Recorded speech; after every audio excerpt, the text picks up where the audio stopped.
Good evening and welcome. Happy Tuesday. I think we got to a Tuesday successfully today. How are we doing?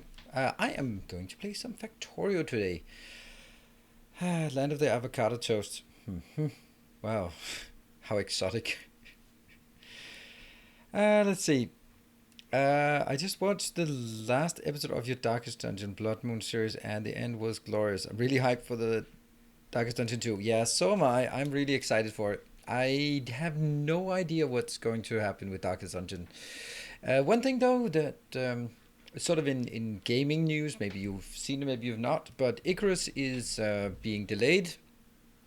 That is not a big surprise to me. And the fact that they are delaying it by 2 weeks does not seem reasonable. My expectation is that it's not going to be. Yeah, so they've changed the release date to the 4th of December and added an extra beta weekend, which I think is really awesome way of handling it, but I think it's a bit naive because I mean, having worked on some software, if you're in a position where you have to delay and there's a pressure from management of a small delay and you go like, okay, we can do 2 weeks, and you just know that those 2 weeks they're not gonna fix some of the big problems that you probably still have. It's just one more sprint, exactly, just one more sprint, and then you have a backlog, and so my experience is that by the time you go to say we can't make it to the date a deadline, or you realize that you can't make it and you just decide to make a delay, that's not when you have 102%. That's not, you don't have it when you're, I don't know, when you're 5% over what you can make for the day. No, you do it when you're 50% over, and you could just go like, there's no way that in the time we have remaining, we can make everyone be 50% more productive. There's no way. We have to push it.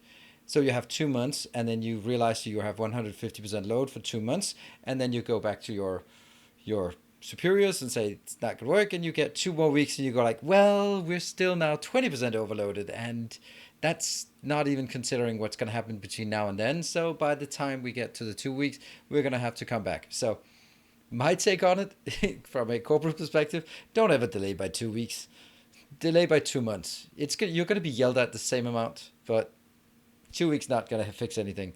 So what I think is going to happen is that they will realize that they also have like a parenthesis where it says for now. They're not going to push it another 2 weeks because then it becomes the 18th of December, and no one in their right mind is releasing a game on the 18th of December because that's insane, especially a game that's still has some issues.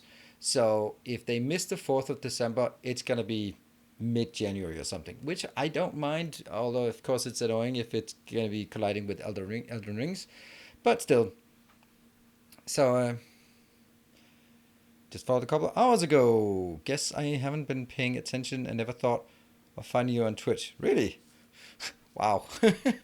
I feel I'm just saying it too often on my YouTube videos, like, oh, I'm also streaming on Twitch, but I guess I'll be mentioning it once in a while more, also for sort of the normal things. Um, yeah, so that's yeah. So the good thing is that I I don't want a bad release for Icarus. I want a good release for Icarus, and I don't really care if it comes out in December or in January. It's gonna be a fun game, and I want it to work. The fact that they add a new three mission 3-step mission this weekend sounds absolutely amazing. I don't know how that's gonna work, but it's gonna be in the Arctic biome as well. In the southern Arctic biome, it's gonna be open. Not that it really matters that much with what the biomes look like, but it's not gonna be the desert. So I think it's gonna be fun. It's gonna be interesting. Subscriber arrives. Misery27, thank you for the subscription and welcome. No, thank you, Cascade Fury, gifted us up. Cascade Fury, thank you for gifting us up to Misery. And welcome, Misery. Just hold on. Where was that? I just replied to someone here. Oh, that's Raging Beaver. Okay. All the same. Well, it's very nice of you, Cascade Fury. You're paying forward from the one you got from the Factorio Musculager. Factorio Musculager is always there with a gift sub trying to trigger a hype train. So nice. In this case, of course, what do we? I'm think.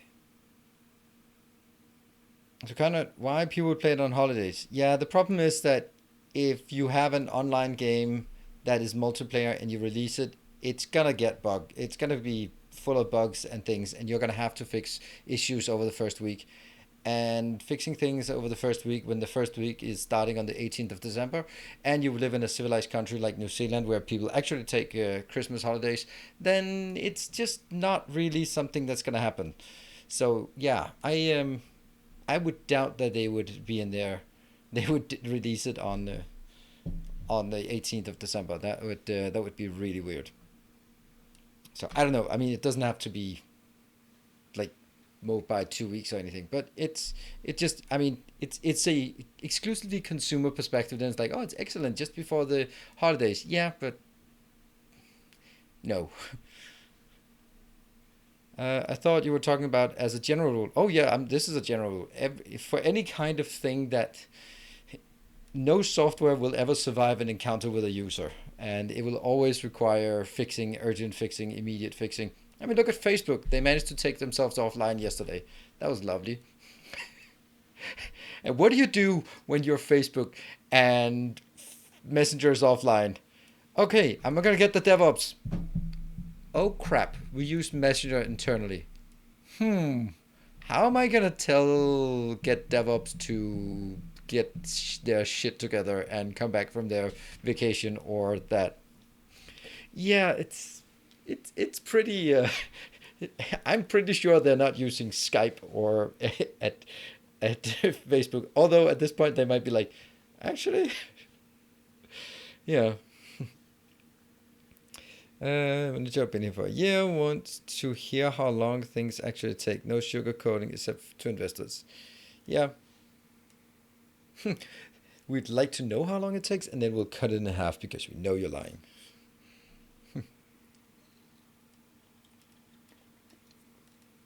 Yeah, Wari, I feel the same way. Use IRC for critical communication.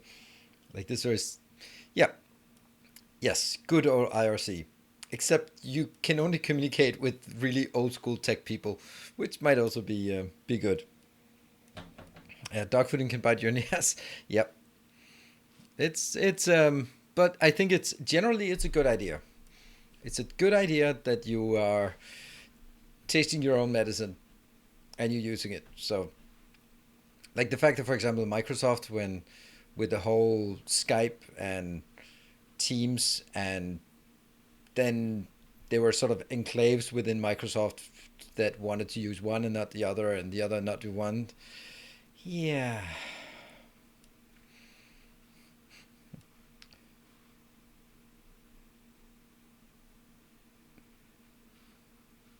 And yeah, we're looking for executive producer.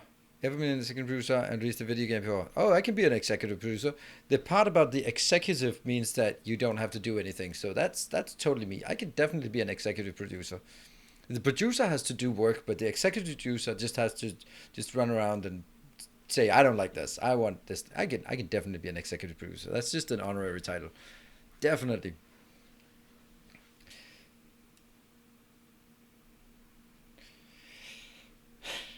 Yeah. So, yeah, we have we're gonna keep working on our space history. We're working on an MMO. I don't think you'll want to work here. Well, the majority of the gameplay for the popular MMO these time is basically what you need to build a successful MMO is basically just a queuing system, because that's where people seem to be spending the majority of the time. So just make a queuing system, and then at least a half the people will get exactly the same experience as playing New World. So there is that. That doesn't seem hard. See, I'm already an executive producer. That's not very difficult. Hey, Masamusu, thank you for the 26 months of priming. Welcome home. Of priming. Minigames while you wait. Yes, but there's a queue to the minigames as well. So you can join a queue to join the minigames, and when you're in the minigames, you can join a queue to join the game.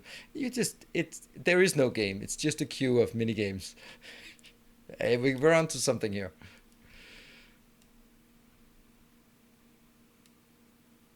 Yeah. Okay, so before this devolves into a job interview, let's fire up the game and see if there's anything for us to do in here. I think there is. Queuing is the new meta. Yes, indeed. Always was. Always has been. There, we got our views up. There we go. Okay, well, things seem to be working here and there. We can also very easily conclude that the yellow science is not working very well. The yellow science is not working because the plastic is not working. I'm pretty sure that this is plastic constrained. It is blue circuit constrained. Blue circuit is red circuit constrained. And red circuits are plastic constrained. So everything now is plastic constrained on this belt. This looks like it looks like it's not enough. Wow. I guess maybe the first thing we should do is redo these in a proper way. Oh no, no, no, no, no, no, no. We had something important to do last time. Oh yeah. We are running out of power, so we have an urgent important thing to do.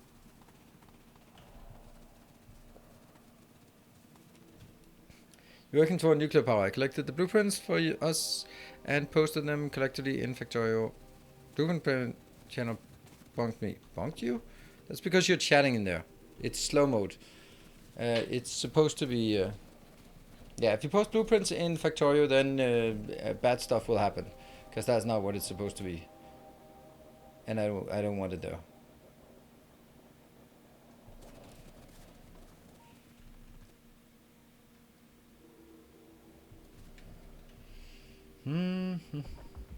Okay, let's see. What do we have here? That one. This is the Covarex. Except it's not really the Covarex, isn't it? Because we don't have Covarex. Do we need Covarex first? I don't think so.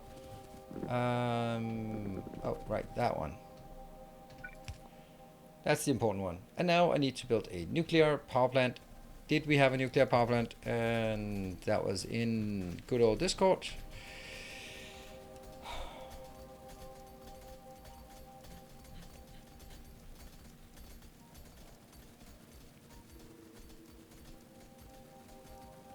Okay, so here's a trick for everyone. When you link things in and you don't want them all of the previews linked, then you can just put these crocodile mouth on it. Dinner ready? All right, that was a short stay. Good evening, Citrus. Those ones, exactly. What are those? What are they called? But even if I called them the right thing, you wouldn't know what they're called. Ankle brackets. Great. So, let's see. What do we have?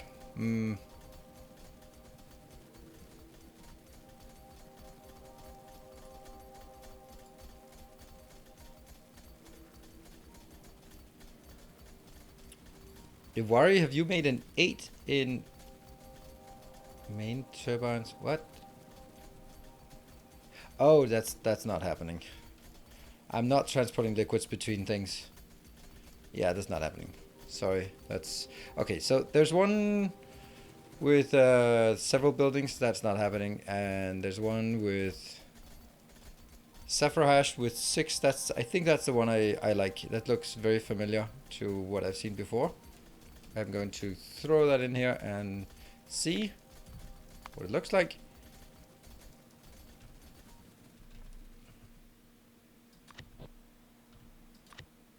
Here.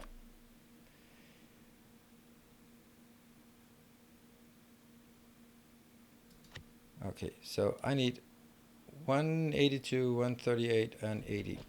Let's request those. I have no idea what I was supposed to do. What was it? 80 of these, right?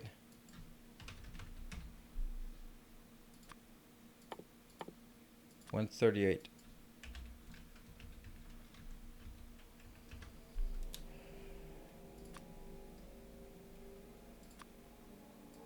$182 and 6.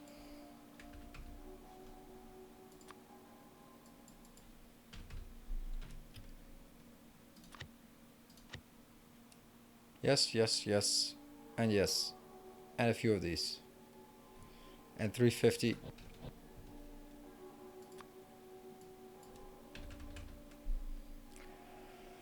Okay, and what else?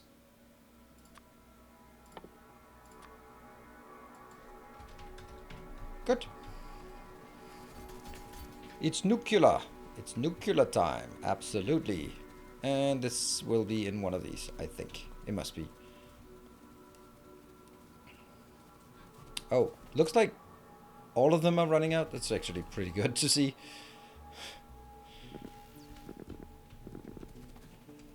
Oh, right. Oh, no. Oh, that's bad. Yeah, okay. What is most important?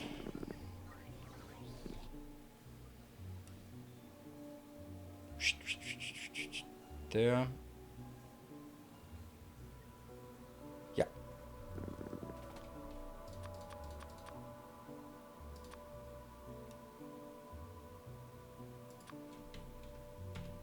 Good. Run this way. May I ask why it is bad thing to transport the steam into a building? It's just way too complicated. There's no reason to have it's just basically taking something that should be done one place and making it 3 times more complicated by making the liquids go out of a building and into the next building, and then the steam has to go out of the building and into the next building. There's no reason to make it that complicated. So it's adding unnecessary complication, and there is, in my opinion, no upside to it. If it's like, oh, but it looks awesome, then we might talk about it. But I don't think it looks awesome. I think it's yeah. I don't think that's it's just more complicated for no reason.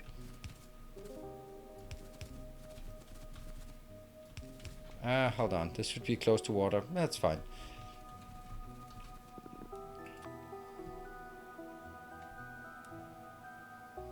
It's got to be a bit of a tight squeeze. Yeah, performance is not going to be an issue at this point. Alright, I guess we get the other one. Welcome, Toto. Brand new viewer here, I can imagine. This is the best way of identifying new viewers. I love it. If for no other reason, I would keep it on just to get new viewers to identify themselves. It's so awesome. Ah! Steel! What? What you doing? Oh, damn it, you idiot.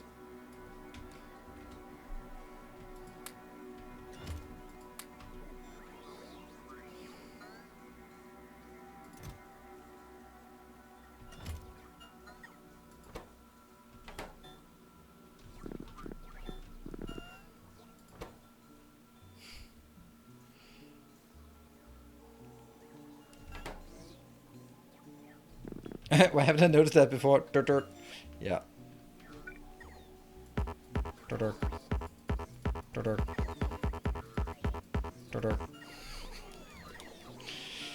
Did you spawn yesterday's level 1 hype train? Maybe I'll get that one. No, I did not spawn it. That's more for the moderators to hope that the moderator can take care of that for us.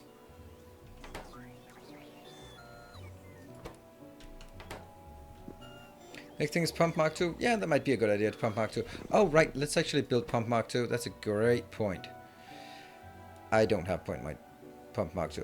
No, I don't have it. Actually, not Pump Mark 2, but I want the fluid mechanic things. Hey, Restfolio, thank you for the 10 months. Welcome home.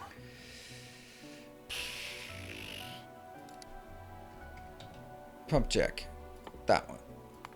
That's Pump Jack Mac 2. I don't know if that was what you were referring to, but that's definitely what I want. Damn, how much do I need? Oh, 2,000. Oh, that sucks.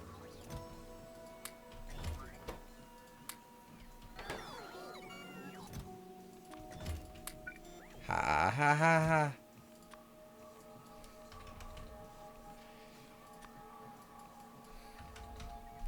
There, thank you. Let's go out and see once we have this one. It's being built. All right, while that's out here, we'll take a look at where this baked beans. Oh, this location, that is nice. Thank you. Well done on spawning that thing. And Joker. Oh, Joker, that's exactly what I wanted. That is exactly what I wanted right now. Thank you. Those 100,000 will come in handy. We'll actually take the one that's running out and just lead it over, grab that one. And did you notice that we did not spawn any coal? So there's a new version of the mod, the super secret mod we have here. Jeff has updated it, so now there should be spawning less coal. That means if we don't see any coal, we'll say yes, it works. And if we see coal, we'll say no, it doesn't work. Which is exactly how probability works. You will take two random instances, and then we will hereby conclude that it either works or it doesn't. I have a question for you. How many samples should we take before we can conclude with 95%, I mean the R value of 95, that it works? For what P? I don't know. The probability is, let's see. Let me just check.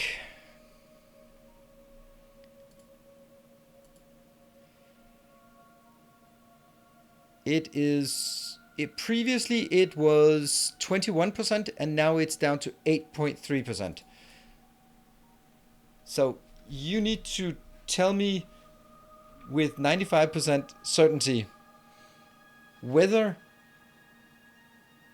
what we have is actually working. At least it's a fair assessment. That's not what I'm asking for. That's not what I'm asking for. That's just at least 30. No, I think I'd like this one. Here you go. Here's some statistics homework for any of you. There must be some of you who for whom this is just the most natural thing, and go like, oh yeah, you just take that one, that one, that one, that one.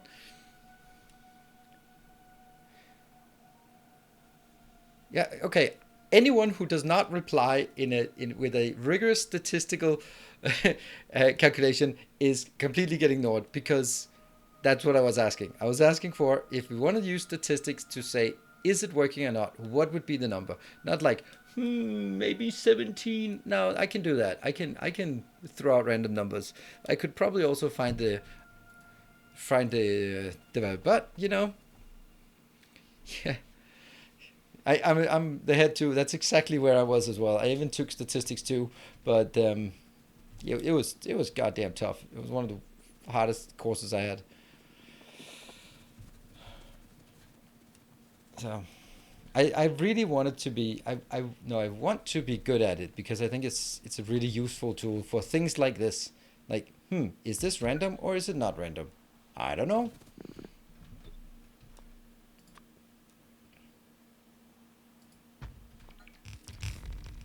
Okay, we need 4 water inbound. Okay, it used to be 21%. Used to be 21. Now 8.3%. There. So that's the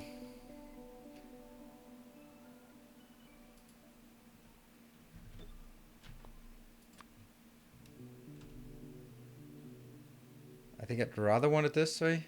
Although this seems weird, doesn't it? No, this is excellent. Because I get it in here from the bottom. Yeah. The exact question is basically how many samples do I need to be confident that Jeff has actually made a change? And by confident, I mean 95%. So basically, the way that we would do it is you take some sample size, and that's the question. And that sample size, based on the outcomes of that sample size, we would be saying, is this 95% likelihood that it is coming from this probability distribution or that one? Yeah, 8.3 is the chance of coal now. Yes. So it's a massive change, and it's almost a factor 3 in probability. So I would guess that the number is relatively low, and I don't know what relatively low actually means.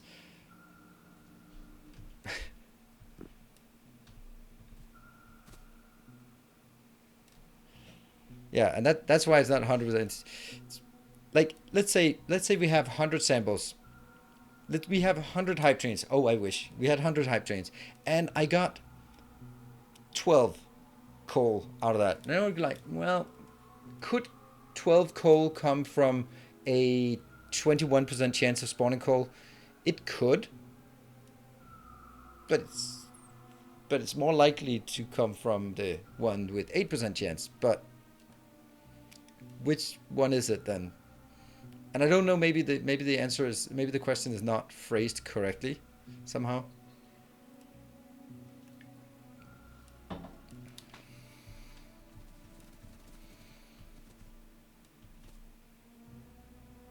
Just roll infinite hype trains and be done with it. All right, Algebra, I'd love that attitude. I'll do that right now. Oh wait, I can't do it, but you can.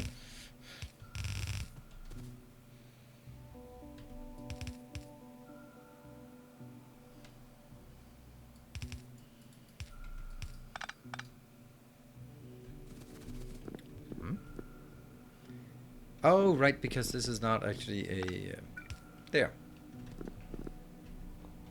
This absolutely does not need to be a downgrade. Oh, maybe that's not true. Is it actually true? Can it work? That's not working. Okay, that was not smart to do that.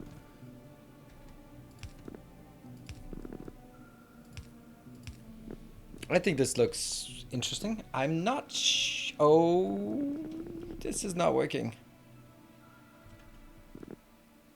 The pressure's not going to get there. 1, 2, 3, 4, 5.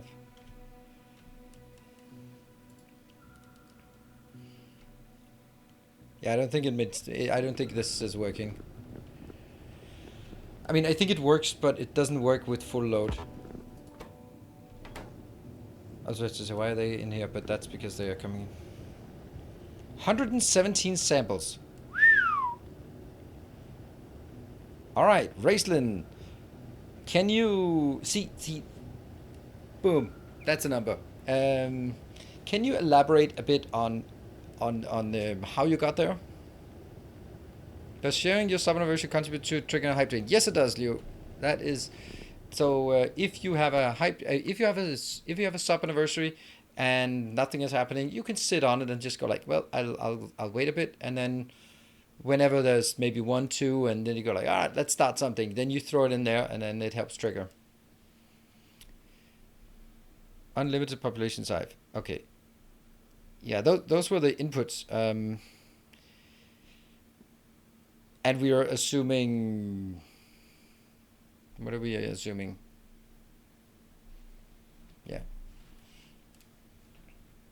Yes, please show your math. Something Monte Carlo. Shut up, Jacob. Shut up. You're a physicist. Only physicists are leaning so heavily on Monte Carlo. Welcome home. Welcome home, Terminator 3. Thank you for the 8 months. There, that should be like indicators enough. Actually, I don't think I want 2 indicators. I could just do like 1 and it gets bigger, right? Yeah, it gets bigger. When I was playing Factorio, I made my mall so it had logistics just outside. Yeah, I didn't want that. Use the calculator side. Oh, okay. Hold on. This should probably be output mode. And now it doesn't work. Because it's not warm enough. Warm enough. Ah, this is a nice warm nuclear reactor. Just warming myself after being outside in the rain, just sitting here with my 400 degrees warm, lukewarm nuclear reactor. What's the standard deviation of the probability spawn are drawn from? What?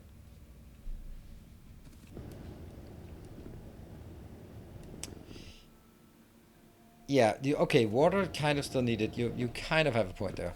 Let's grab some... Oh, look at that. Why did that one suddenly just... What the hell?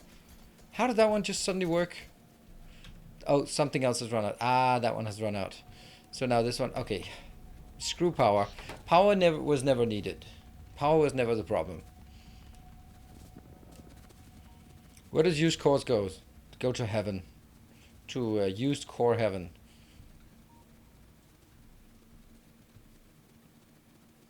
That one. Hey, you. Thank you for the 3 months. Loyalty is greatly appreciated. So you couldn't sit on it for any longer? Or you maybe just wanted to see if you could start something now?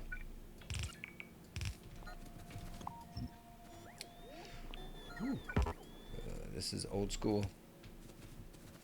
And not in a good way.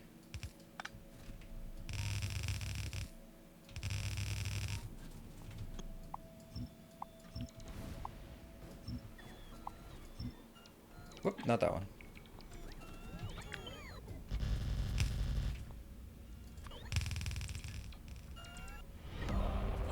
And Baked Beans has maybe also been sitting on this. Welcome home. Thank you for the 9 months.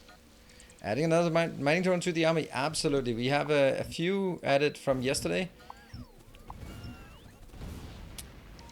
Yeah, so one of the reasons why I did this, that is only with the paid subs, was to hopefully motivate someone to change from being sort of relying on gift subs and maybe subscribe themselves, because you could sort of say, hey, if I actually subscribe myself, then it has an impact. Woohoo! Can say that didn't work. That did not work.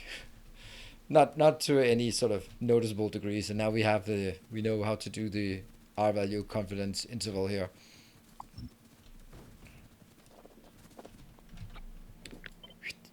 What's that?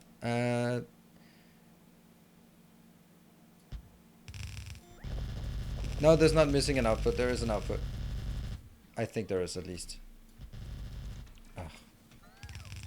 These robots are not fast enough. They're fast, yes, but they're not fast enough.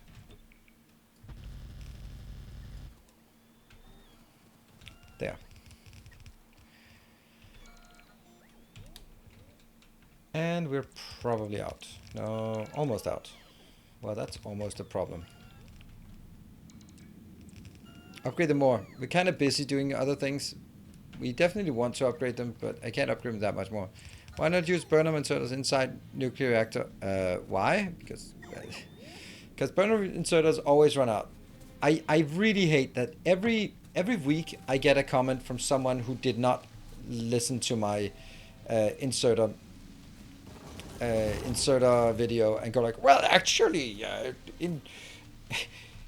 burner inserters are really useful because they power themselves. No, they don't. They break all the time, and when they break, they cannot start themselves up. While electric ones, if you just have a bit of power, they will start themselves up. But if they run out of fuel, they will not start themselves up. Sogaran, thank you for the 7 months. Yeah, if you want to start something, you gotta be more on top of it. Hey, Joker!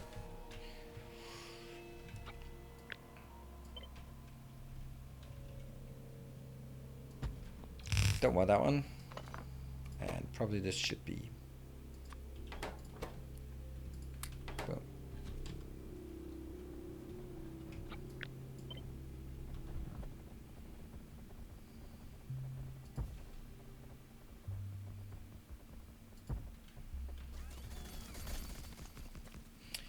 There's unfortunately an acute lack of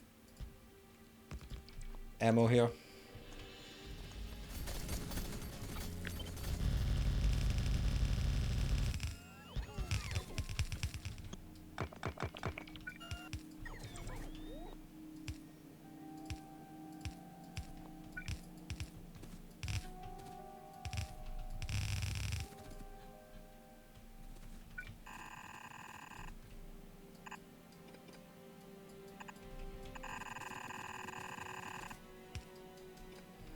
Good.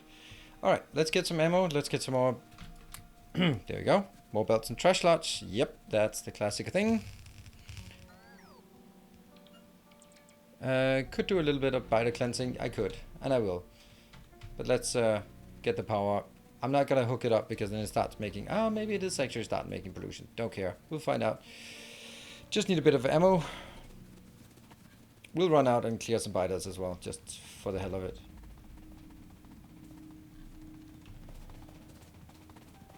Looks like we have a few. I'm building up this one. So if you're looking at this one and go like, oh, he has plenty of drones, then that's not the case. I need at least 100 drones for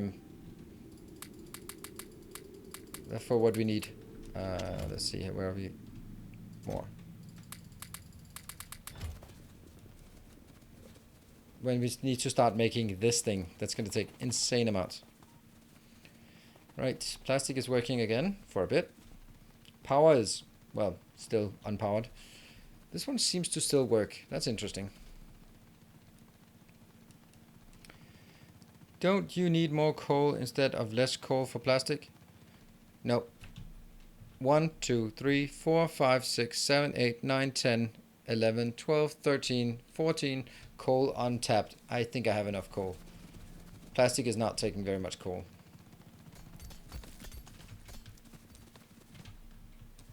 There.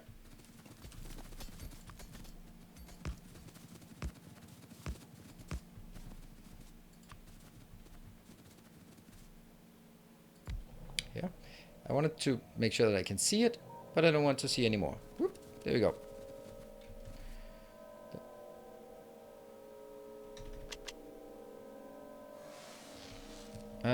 But may have a reserve supply system on burner inserters. Just one reactor would be enough to kickstart the other inserters. No, it would not. A burner inserter that has a blinking red light cannot, under any circumstances, start itself up again. No matter what's on the belt that flows past, it will never pick up from the belt. And that's the reason why those inserters are absolute shit. And you cannot rely on them. And you go like, well, but that shouldn't happen. Exactly, it shouldn't happen. But it does happen. From time to time, it does happen. Solar is enough to kickstart. Yeah, solar is enough to kickstart electric inserters. Usually, you can get to a point where it's simply not enough. But then you've maybe made another design error. But there's just nothing more frustrating than maybe a few things more frustrating. But that's pretty damn frustrating to see your power plant that's just for some reason at some point it had a little glitch and the inserters, they went a bit derpy. Also, you can't pick up from red belts with burner inserters unless the belt is saturated, which is the usual reason why they run out of power. So what the usual case is, you have your standard... Okay, so here's the specific case of what happens, and I think a lot of people do it and they just don't notice it. Here's the situation. You have your standard 40 what are they called? Boilers hooked up to a belt. That needs a red belt because a yellow belt cannot support enough coal to go in. So you need to, especially not if you're using burner inserters. So you need a red belt here. Now, when everything is saturated, it's all good, and the burner inserters work fine. But then what happens is your coal supply starts running a bit low, and there's starting to be gaps on the coal belt going into your power supply. And then the inserters need to start grabbing things that are moving from a red belt, and they can't until they go like, and they run out of power. And once they run out of power, nothing will make them start again except you coming in. Bloop. And that's the situation where that's very often happening, at least to me. And a lot of it's just one of those things where it's so easy to do, because when you build it, it's fine because you're using 20% of the power, you have plenty of coal, but you've not built a resilient system. It is super fragile because as soon as you have a bit of a cold drought, then it gets into a death loop and a death spiral, and it's a worse death spiral than normal because you have to go in and do a manual action to get it started again. That's why I don't like it, and that's why I will never use those. And of course, if you go like, well, then just use 2 yellow belts. Yeah, you can do that, but you could also just not use any burner inserters, because they are horrible. They take way too much power. And that one, right here. Good stuff.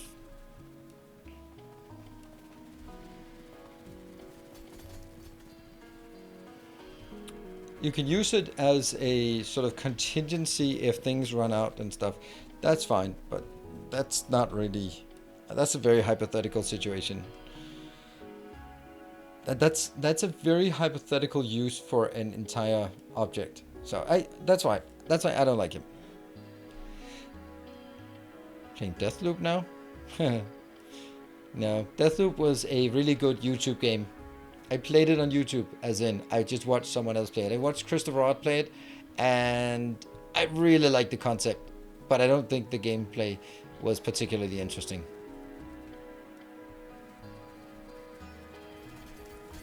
Now we can go back.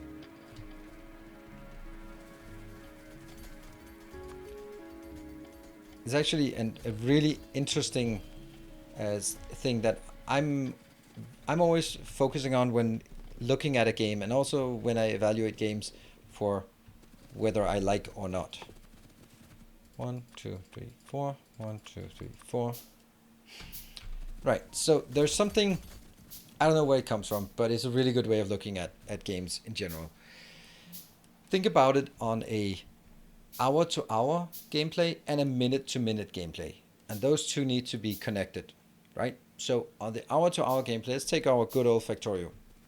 On an hour-to-hour gameplay, I have a plan. My plan is to build the next science tier.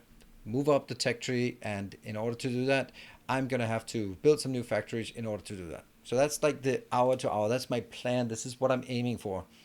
And on a minute to minute, what am I doing? I'm laying builds, I'm laying assemblers, I'm fixing power, I'm doing these kind of things. And on the more like 10 minute to 10 minute things, then it's like mini projects that all go together. I'm going to fix power, I'm going to fix the supply of materials, I'm going to set up a new smelter. And those things, sort of what you do on a minute to minute basis, what you do on a quarter to quarter basis, and what you do on an hour to hour basis, really go well together. So you can see that every little thing, laying down this belt, is a part of building a new smelter. This new smelter is part of getting a new production line up and running. The new production line is enabling us to get to a there. Therefore, I think that there's a really good coherence, and that's why we get stuck in this loop here and have so much fun. Now, I think that if you look at maybe Deathloop, I think that the concept of it is like this idea that you can go back and revisit the same thing, and when you make changes, they are affected, and it's super cool. And that's like on an hour to hour, you plan these things out, and then you go, okay, so in the morning I have to get him to go there, and then in the afternoon he will be here, and then I can do that. But the minute to minute gameplay is just headshot, headshot, headshot on the same 4 maps. And it's, the hour to hour is super fascinating, but the minute to minute gameplay is just an FPS, right? And the part where you strategize about, oh, okay, so if I do this, then maybe I can get him to go there. That's 1 minute. And then the next 59 minutes is just sneak, shoot, sneak, shoot, sneak, shoot on the same 4 maps on some really dumb opponents. And that's why it can be a great game, but it's certainly not a game for me.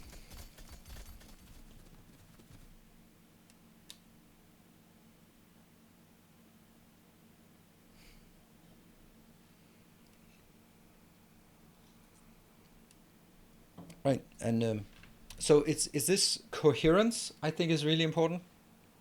I can mention Subnautica again, where you explore and you build a base. It's awesome, except it was just really, for me at least, a very minor thing that I played was way too much focused on just keep staying alive. Now that staying alive is also part of Icarus, is also part of Valheim, but it doesn't become a nuisance in either of those games, and it becomes part of sort of, it's something that is a lot of focus in the beginning, but then it gradually becomes less of a focus. Like in Icarus, the oxygen, the water, the food, it becomes so little of a focus that you forget that you actually had to do it.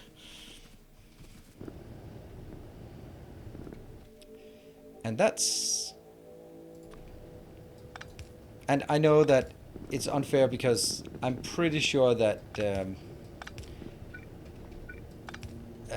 Subnautica is the same. I just never got very far. So it's unfair to me to compare it in that way. There. Works. and that's the... Okay, we can also say another one. New World. The MMO, like your hour-to-hour gameplay is leveling up your character, seeing new places, learning new skills, getting new weapons, that kind of like character progression. But the minute-to-minute gameplay is looking at the number of the expected time waiting in queue until you can get in. That doesn't fit very well with each other. So that minute-to-minute gameplay is not very good compared to the hour-to-hour expectation of what you thought you were going to play.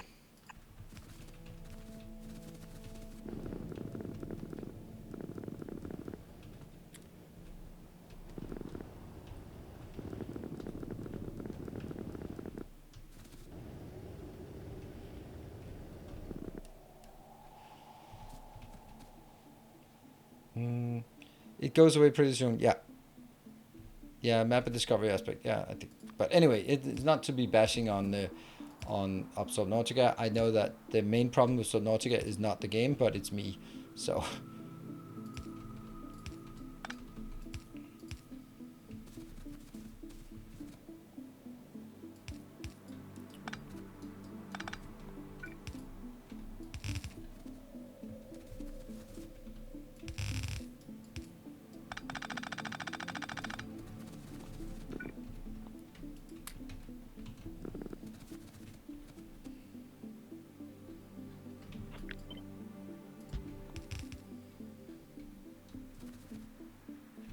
There. Not going to be fine. Yeah, that's totally fine. That's also what I think. I just never got there with that game. But it's that's the thing. Like, you can also say that under different circumstances, I would absolutely have hated Darkest Dungeon, because Darkest Dungeon is where, like, difficulty for the sake of being difficult. It has to be right there, okay? And I've also for the longest time thought the same thing about Souls games. It fills you with determination. And I don't think it's possible to find someone who is more against the idea of having an easy mode in Souls game. Maybe you can find someone who is even more elitist than I am, but it's going to be difficult. That was Gasbox. Thank you for the Prime and welcome to the community.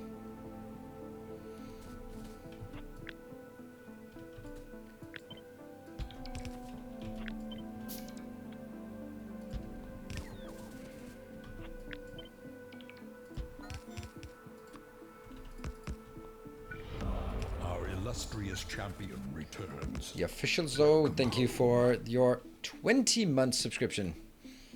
The minute-to-minute in Valheim changes depending on what tier you're farming, or whether you're base building, or if you're sprawling. Yeah, I think that games like Valheim have two gameplays. There's the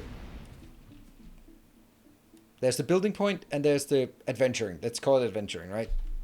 And those are vastly different games. They could be considered completely different games, actually.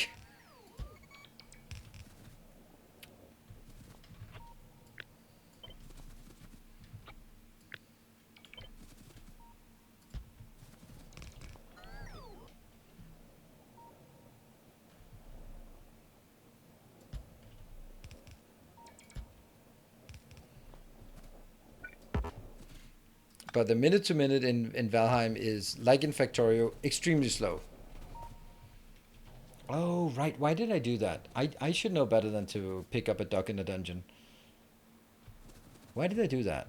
Why did I build them right next to each other? That's such a rookie mistake.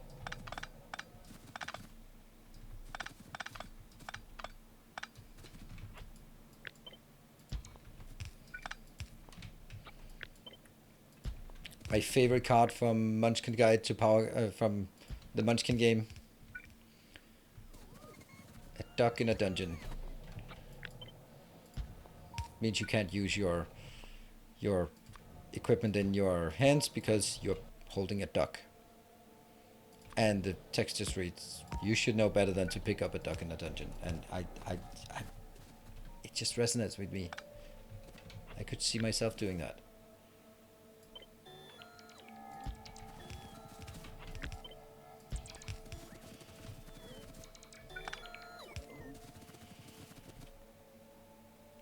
So I did the probability homework, and unfortunately that's usually not how it's calculated. But with 42 samples, you have a 90% chance to distinguish those two distributions. Really? 42? Really? It's gonna be... It's always really difficult when someone comes to a conclusion that the answer is 42. It is just a very implausible number.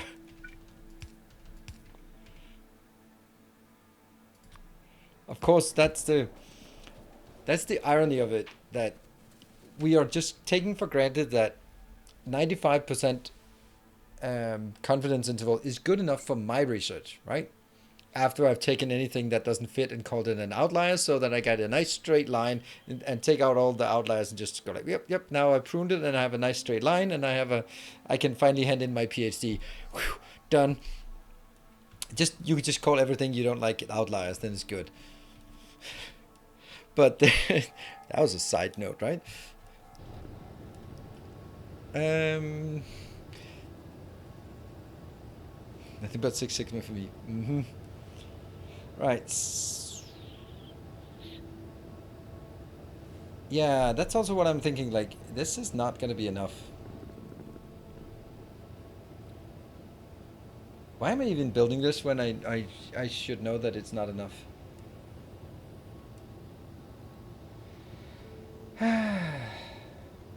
Right, okay, so the point about my 95%, but that means like 1 in 20 papers that is using a 95% confidence interval is just seeing something random, and that's assuming everything else is rigorous, which may be a bit of an assumption. That just means like 5% of all sort of published research is just pure luck. And on top of that, there's not much prestige in redoing other people's experiments, so it's unlikely that... That's not a lot of pumping speed. Swap power output, yeah. But I need to make sure that it's working. 1 gigawatt. Now it's working.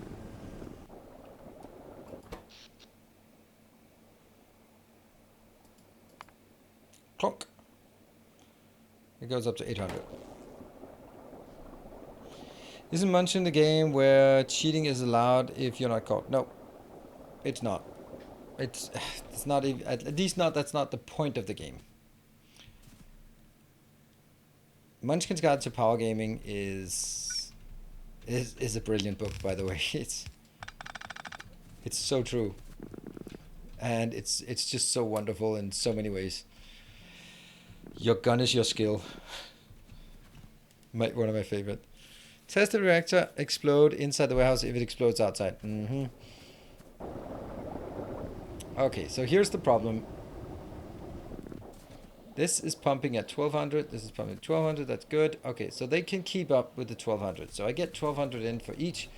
But if we have each of these, let's go that. I have 132 times 60 each divided by 1200. That's 6.9. So why am I doing this again?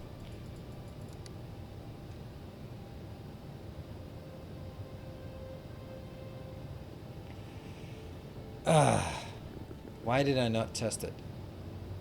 I mean, I can build in one more, right? Like this, and then push it in here.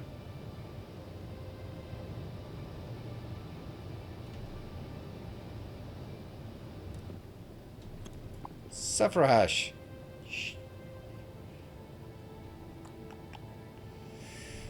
And this is 80 times 103. It's going to be the same amount, yeah. I can at least get up to 60.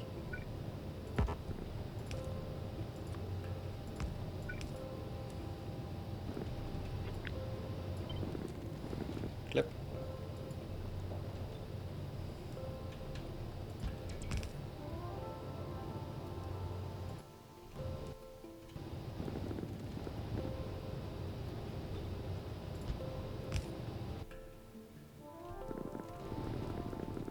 Damn.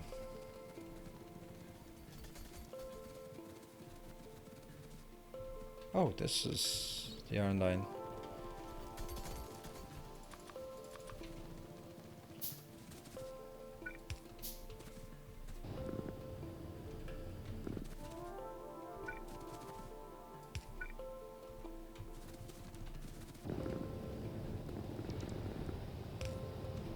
Inbound.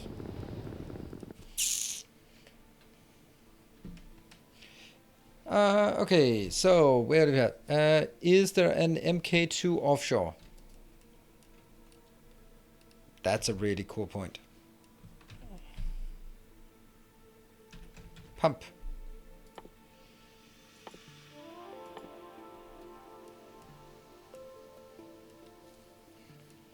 I'm gonna do it. Ah, this is great. Do I have it? Oh, it's green. Ooh. George, you're amazing. Maybe that was the part of the consideration. Over 6 over cover X. Nah.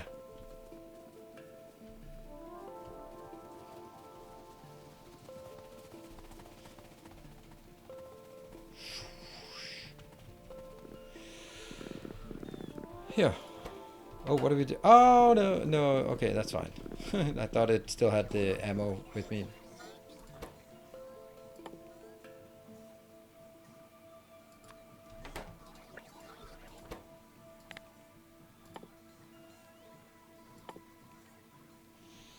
That's a lot of things. This is one of the things that I hope the expansion will bring. Like, like more tiers of everything. That would be like the simplest way. I'm not saying that's the whole expansion, but it would be a simple way to sort of elevate it and just make everything bigger. By going like, oh, we have another tier of belts, we have another tier of assembler, we have another tier of everything. Alright, what do you have? You do not have Pipe Mark II. Okay, we can get some Pipe Mark II.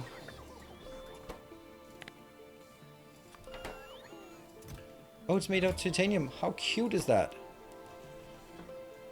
Oh, I forgot my break timer. Because I don't have the kids here, so it's on me. There are no kids who are expecting me to take breaks. Oil is needed for plastic, and there is enough uranium for eternity. Yeah. This is the mod that has a bigger power armor and better fusion reactor, better legs, better laser defense, better shields, better roboports, better batteries, and of course the perfect night vision glasses. Love to see some gas-related mechanics. Yeah, I'd love to see that. I don't know. I mean, there are so many things that they could add that. Okay, how many we got? Do we not only need 4? 4, yeah. And then the question is, what about the pipes, though? I think we'll make do with the pipes.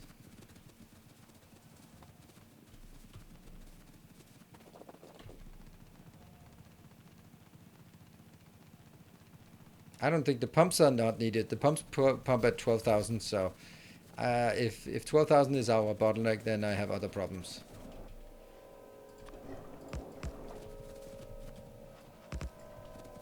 Just here. This is now pushing at 1400. That's the maximum this one can do. This one's all over the place. Interesting why this is all over the place. Why is this stable and this one is... All over the place, all over the place. But this is full and this is completely full.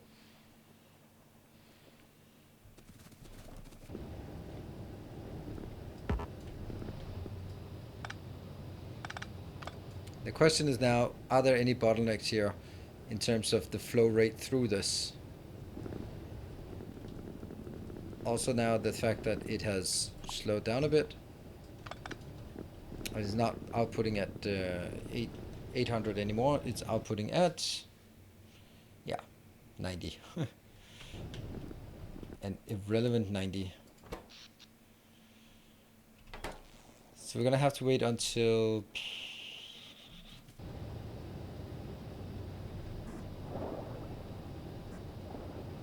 Input mode. How do I downscale it? Oh, control. There. Okay, so now I've turned it inwards. Here. Production is still fine. And we are now in the solar area. The accumulators are done. What I want to do is go through the day cycle, get to the nighttime, have my accumulators burn down. Then instead of having the solar power feed it, then I'm gonna have the water pumps, these pumps feed it here.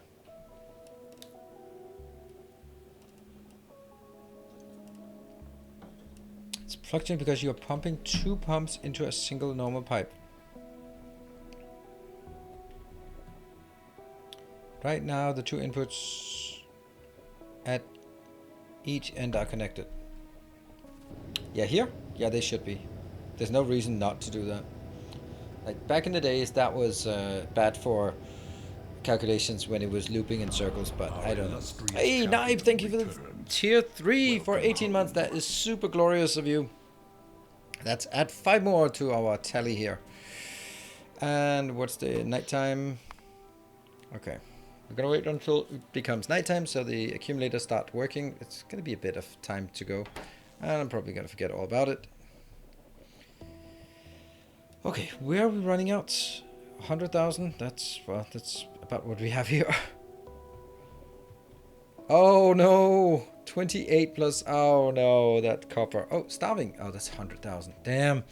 That's just only 100,000 now. 100 and 200,000, it's... Yep. I guess that's our life now.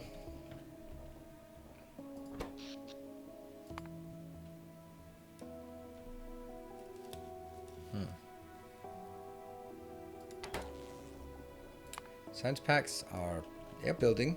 They're building. Good.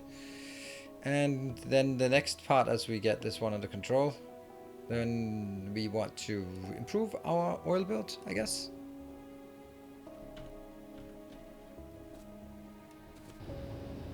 Oops, it's out here.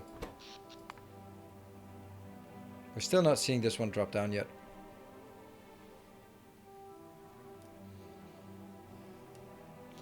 Right now it's just matching, and then from here to here. I guess we're almost there, right? Almost. What mod gives you all the MK2 stuff? That is Factorio Extended. It's a series of mods that each add a little thing. Alright, come on. Start crashing.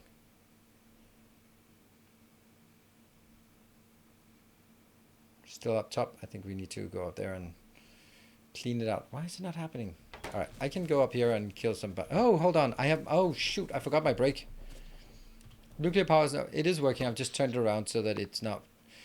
It's disabled. It's not connected to the network deliberately. It was the power to crash. Just disconnect the solar. I can't really do that. But it's also not what I want because I want the accumulators to take over. Change the output power. No, I changed it to input power. Because I want this part here to go down so I can get the accumulators to go down, and then I can enable my nuclear power plant. Ooh, there we go. Now it's starting to crash. This one can only barely keep up, and now we'll start consuming here. Good. Right, so I want to have the ability to run my nuclear power plant at 100%. Because if it runs at 100%, then I can check if there are bottlenecks. I can only check if there are bottlenecks if it runs at 100%. The only way I can get it to run at 100% is by having it charge up accumulators. So what I need to do is disconnect the nuclear power, go to the nighttime, have the accumulators start consuming. Once they've started consuming enough, then I'll switch the nuclear power to output so that they will immediately start filling up the batteries as fast as possible, and then I can monitor if it's out of water or what pumping speed I'm at. That's the intention of what this weird thing here. So basically what I just want is I want the accumulator charge to go as far down as we can get it. I'll probably get down here before I turn it. Also, I want to do it before the... Maybe we'll just switch it now.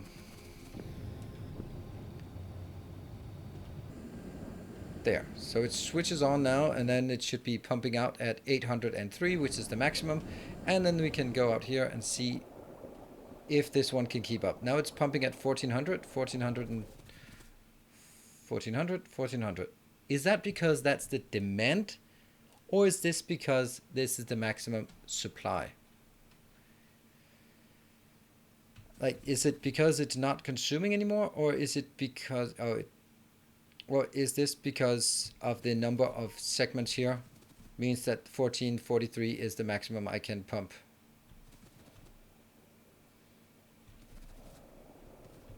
Exactly, this is load testing. And now?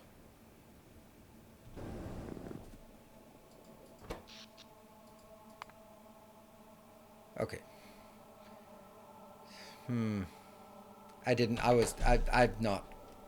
Can't conclude anything, unfortunately, damn it. Well, what I can conclude is it's time for me to take a break.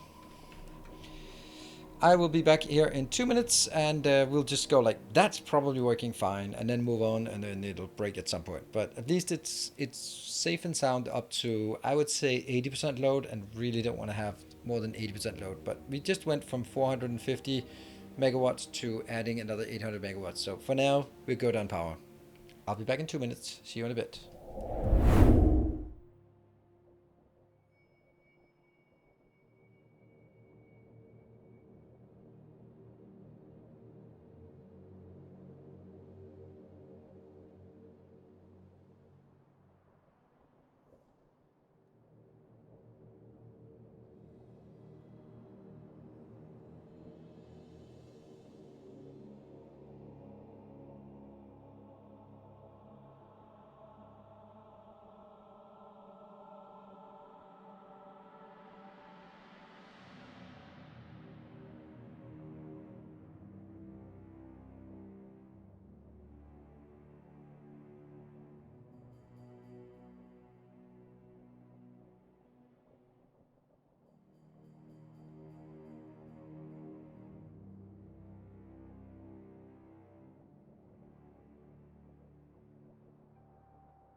Alright, welcome back. That was a bit of a short break. No kids to throw in bed or anything like that, so we can just get back here.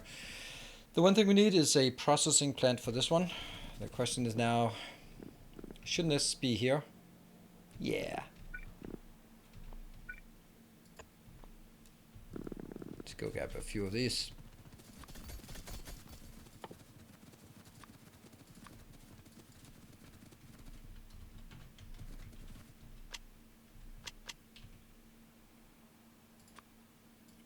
Two.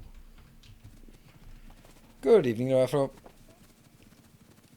You can craft enough to keep it in your inventory and stand by when ready. Yeah, but that's... then I might as well just stamp it down. So, yeah, you're right. I could, but I don't want to. That's a weird thing to do. Too weird for me, at least. There, got those two. And we got... this is the bigger problem, I think. The fact that we are not producing enough modules and beacons to do anything meaningful. How goes the base? Go forward. Now we solved power problems before they actually became power problems and just became power issues, I guess. Power things. Power planning. Nope. Good. You. Reprocess.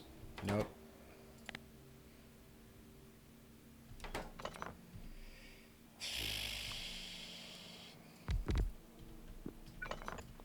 Yep, don't have that yet.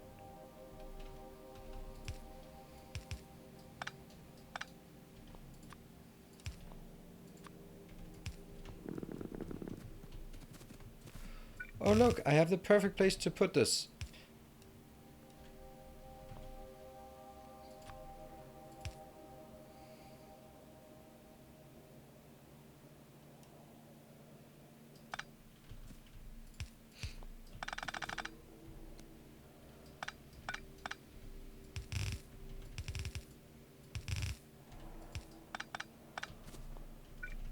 There. How much did the Coverx cost? 50,000? Nah, I think it's cheaper. 15. It's cheap. Cheaper than this one. And go in here. Used up fuel. That one. Here. There you go. I think that's important. No, it's not important. It's really not. Nope, because it's an infinite resource. So, actually, not even the Coverx is important. What? Oh, crap.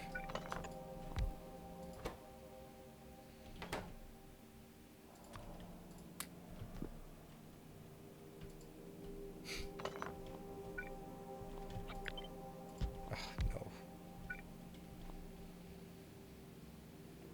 Did I wonder if I broke it? Probably not.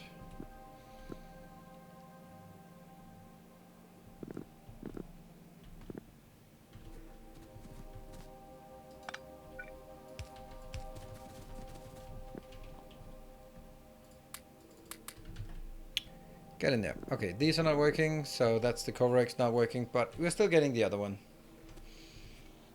I don't know what. Seems Space Irons will be finished soon. Anyone think that we can get a launch today? Nope. I don't think so. Okay, next one to do is this one. I think we want... oh, man. Okay, so let's be honest about this. I don't think I can actually upgrade this. Like, as much as I'd like to upgrade this to modules and beacons, this is the total number of modules and beacons I have. That's not going to do anything. So the only thing I can do in terms of upgrading is that one. That's so cheap. We'll take that first.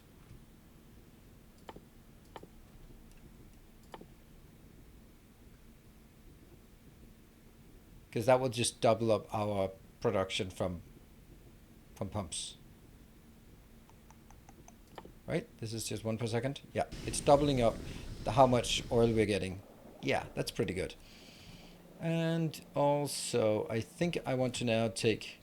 let's see, that's connected, that is connected, that's not connected. This one needs to connect up. I'm just bringing everything into one place, all right? And also this one that's super idle, I am going to bring it in. It's really not going to be much, but it'll be something. Let's see, how do I bring it in? I think I'll bring it in here. These are always super idle.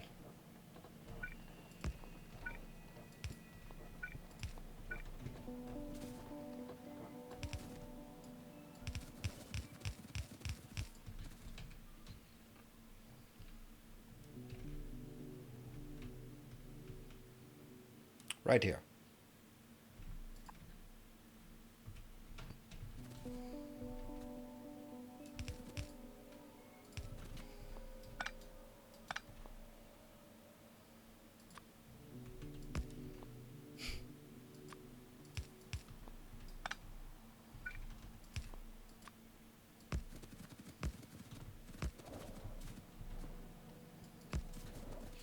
That's good. Kill these trees.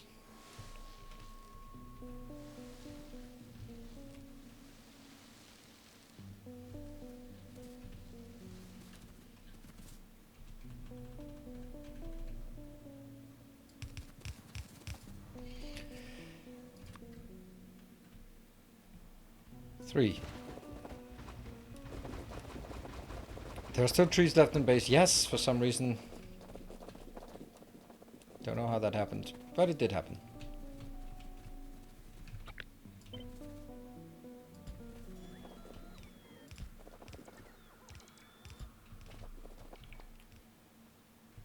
And go grab some more landfill, and I do have enough of that, so landfill is something we can easily get down here.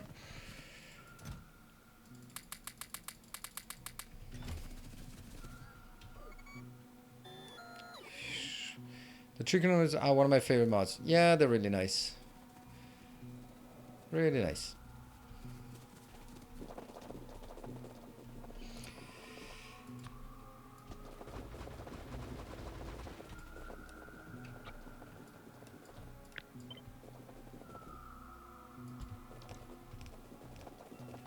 What about titanium pipes? What about them? I mean, I don't really need them, so titanium pipes have more throughput, I guess, but since throughput is not really a thing that I really care about, then well, that was bound to happen, right?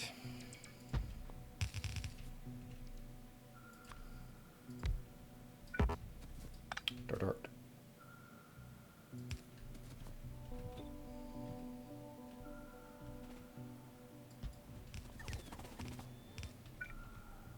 That one.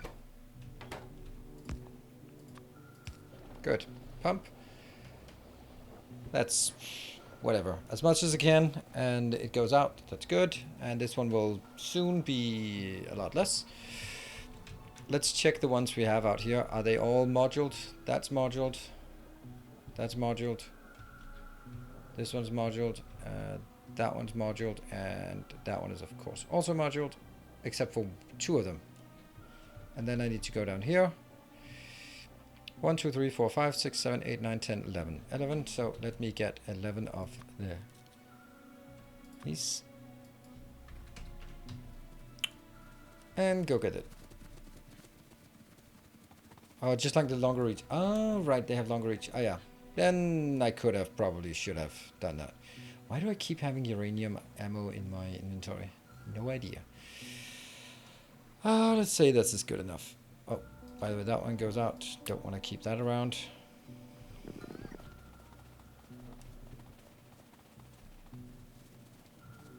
So after this oil is done, I think we need to add one more. Okay, 2 oil pumps. They're coming here, but you can't really make them before I research them, so we'll just have to wait a bit. Xanobert, thank you for your subscription and welcome to the community.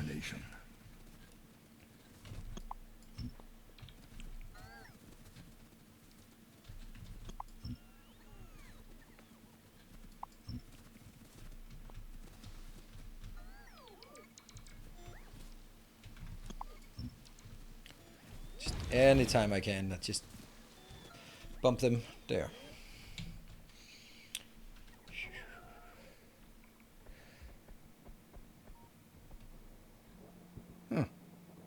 That's weird.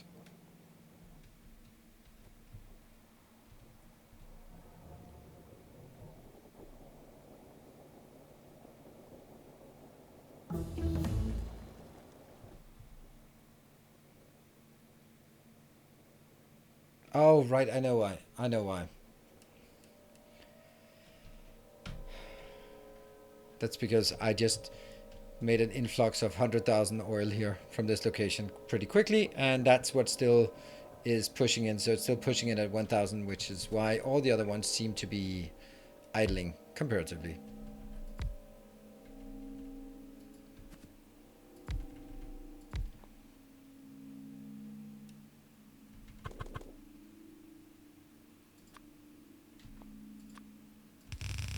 Oops. Something like this.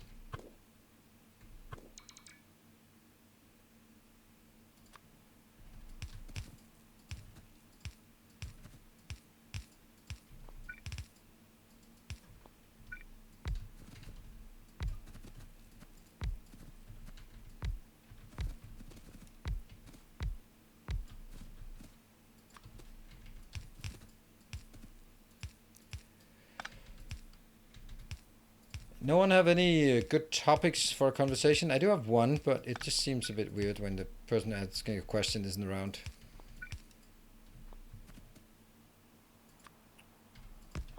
That one. League of Legends planes, I watched a bit, but in the end I didn't really pay attention. It was more like, oh, there's League of Legends, and then I didn't really pay attention because didn't know any of the teams. So more busy tearing down my entire build of Valheim just so I could rebuild it again on camera, because that's how we do things. Build something, tear it down, just to build it on camera again.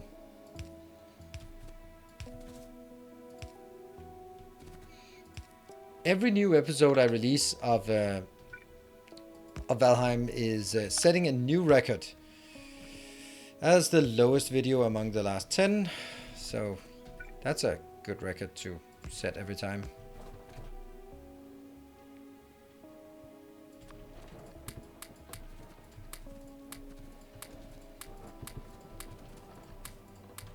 There.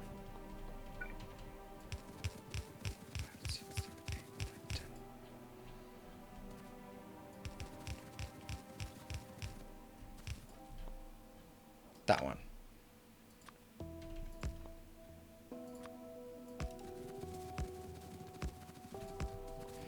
How about my amazement that Near's doing crazy builds gets less views than watching Deframs do twin situation, the same thing. I mean, I know, but I got used to that.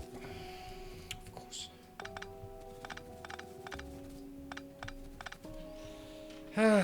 But I don't know. Maybe I'm also burning out a bit on Factorio content, and I think it's very much related to the fact that engagement, like not like gifts and subs and that kind of thing, but engagement in terms of sort of participation is kind of downward trending, and nothing expected about nothing surprising about that.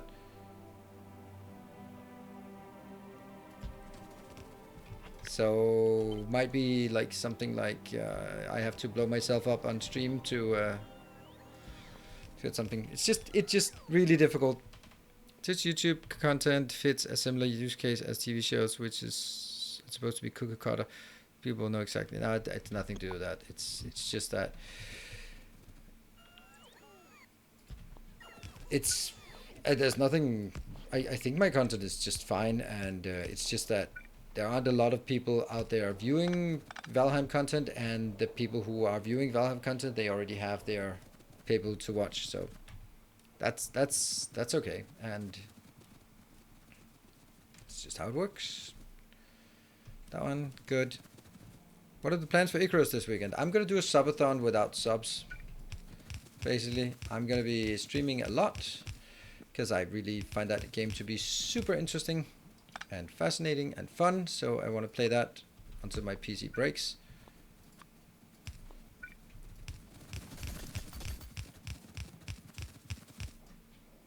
Oil? Where you be at, Oil? There.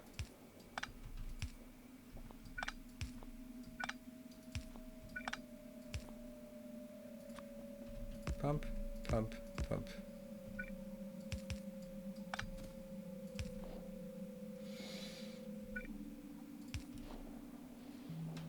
Nothing? This is pumping in at 1400. Okay, so this is a good old, why are liquids so weird in Factorio? Because this one's pumping full, and only when this one can no longer fit to the 1434 will this one even be allowed to start. Starting over from zero, that depends on what the mission is going to be like. I have no idea. So is the game just a demo again, or so much more interesting than Valheim? Although I can't put my finger on why, since they're about the same. What? Oh, right. I was just missing two things. Okay, so is the game just demo again with a new mission? It's not the whole game. The whole game is delayed until... There we go. Now this is still not pumping.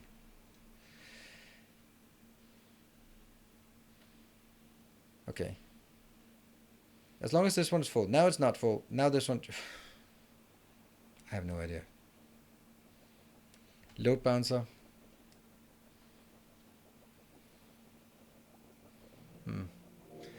Tank to join the flows. It doesn't matter. It'll just be, once it's full, then it'll be the same. It's just bad. At some point you can also just say, well, if this thing here can keep everything fed, then it's okay. The only point is that, hey, I want this one to pump steadily. In here? Is it? This is full. This is full. And this is full. Good. So everything is full, and that's all I can hope for, right? Right, back again. Fennec, yeah, Icarus. Yay, Icarus. I somehow find Icarus so much more interesting than Valheim, although I can put my finger. It's probably maybe it looks better, or maybe you're just not into the artistic style, or maybe it is more like sci-fi versus fantasy thing. I think the gameplay is pretty much the same. So, maybe there is still too much oil in the tank. Like bouncing so badly.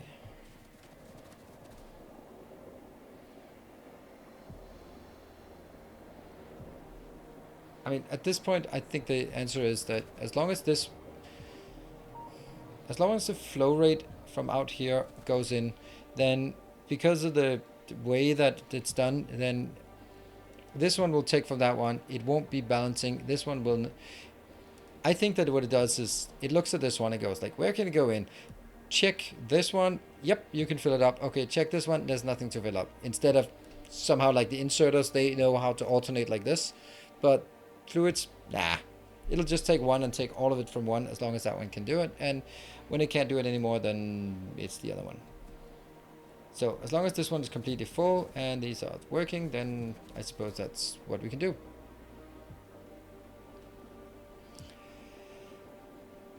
Each one here is consuming what, 300 or something? 300. Yeah, so even with 4 of these, which is what I'm going to do now, I'm going to build one more.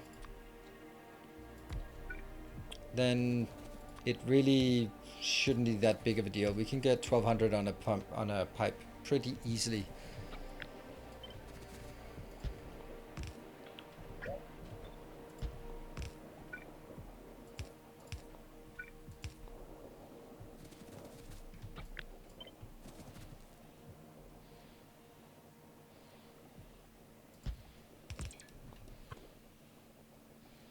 What? Oh, right. It's this one has moved one up for absolutely no reason. That's why it's so weird. Like they're right next to each other. There we go.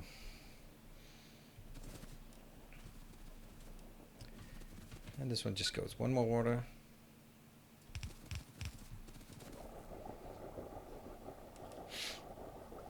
But I want to play Icarus so bad. Are they allowing play any time? Only the beta weekends still.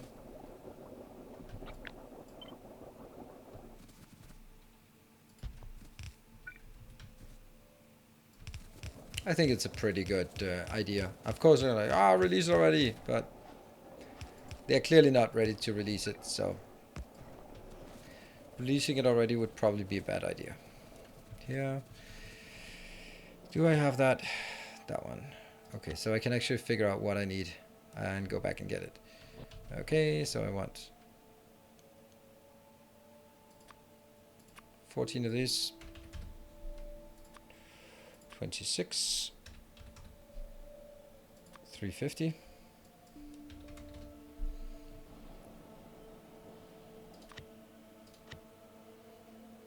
Eight tanks and 220. And that should be good. Good to go.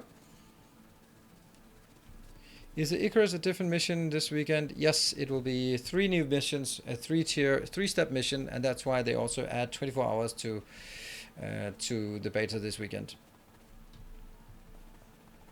So it actually ends on Monday as well. Don't do that. So that's going to be interesting. I don't know if we start over. I don't know if we want to start over. I don't think we want to start over, but I think we'll land on a new planet or a new location, so we won't have our build from last time, which isn't going to be a big deal because we have pretty good tech, so we can leapfrog over some of the tech. Probably not leapfrog over a wooden house, but we can get to a stone house pretty easily because, well, that's just stone. Oh, there we go. We're running out again. Oh, well. Yeah, I think that it is safe to say that we are consuming way more resources than we are getting into the series at this point, for sure. This one is not getting anything. Oh, it's the red circuits. Yeah, red circuits are always dead. Okay, where are we at on this one? We are at 226, and we needed like 230. That's it. All of it is done. Good stuff. Didn't need that. Not yet. Will you be restarting again in Icarus? I don't think so. Depends if they want. If the mission is we encourage you to restart, or if the mission is you have to restart because it's a level 5 mission, level 15 mission, a level 25 mission, and you have to do that. Then it's like, okay, well, sure, I'll play it the way they want us to play it, but I won't be if it's just gonna be like last time, then I won't be restarting because I won't have as much time this time. And the leveling is also kind of arduous at some point, right? Oh, right, you need way more. Maybe we just take this one out for now. Finally he did it. Hold on.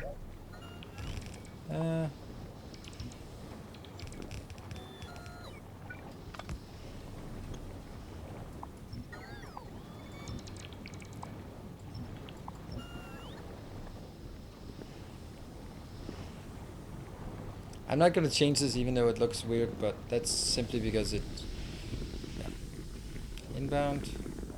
Inbound. That one.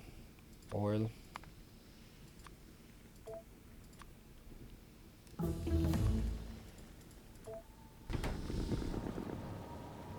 Oh no, I'm actually running out of that.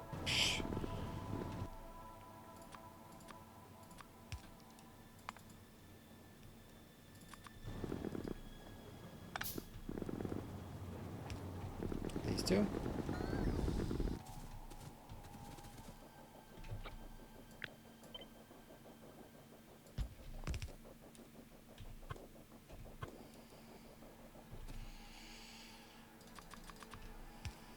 Good.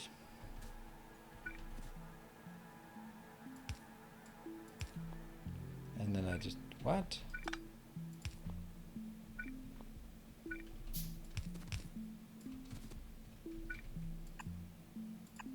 Really? Will you play again some DSP after the Alien Invasion update? Yes, but that's gonna be next year. Right, so until that happens, then that's not really relevant. Okay, we run out again. That is that was, okay, that's gone. Okay, Starving, you're next.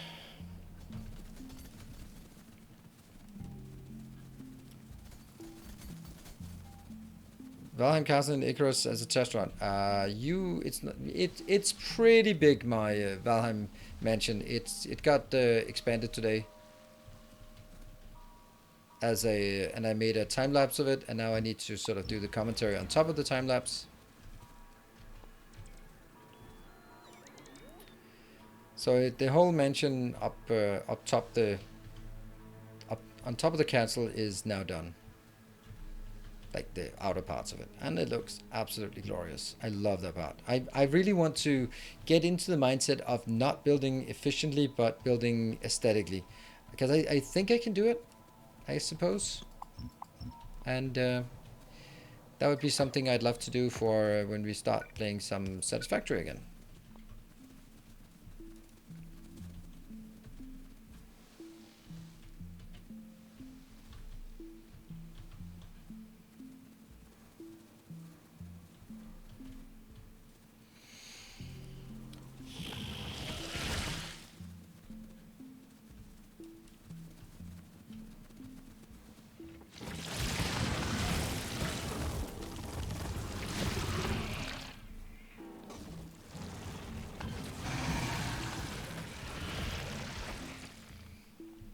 Right, so I've been mulling over something, and since we might as well raise that issue right now, because that is as good as time as any. It's something I've been thinking about, and maybe I'll just test the waters here.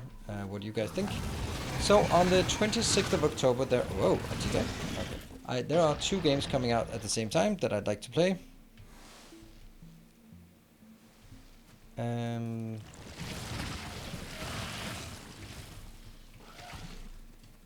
Okay, you can... It's not like I don't want to build efficient, it's just that I don't want to build only efficient. I also want things to look good, right? Because I think that it's just so much nicer to be in a base that actually also looks good. Wow, we are just not really... Are they running out of power? What? No. Anyway, so what I'm thinking about is on the 26th, there are 2 new games coming out. There's Darkest Dungeon 2 and there is Satisfactory. So that's going to be a hell of a lot of time. If only one of them came out, the answer would be pretty obvious that I would be playing that game and then Factorio on the side. But since that's not the case, then what I'm thinking is... Oh, crap. That's not what I want. There we go. I will be playing those 2 games, but not streaming Factorio anymore. Not anymore, but for the time being, until we have some new concept. Because I don't know. I think maybe I think we're having a good time here, but it's what I think was the most fun I've had in Factorio for recently was actually the explosion thing, where I try to build things and you try to wreck it. This series hasn't really done the same thing. I love this part, but it hasn't really sort of caused the same sort of exaltation when something is built, and that's been kind of a shame. So next series will probably, whenever that's going to be, will be some kind of interaction like the bombs, because that was super fun, and then I'll try to see if I can survive without streaming Factorio for a bit. What do you guys think?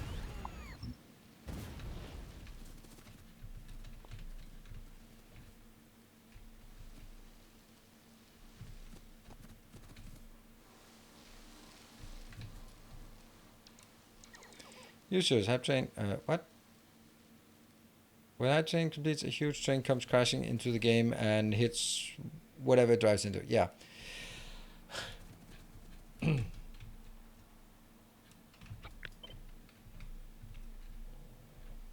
I just... I can just pave it straight through, right? Like that. Sure.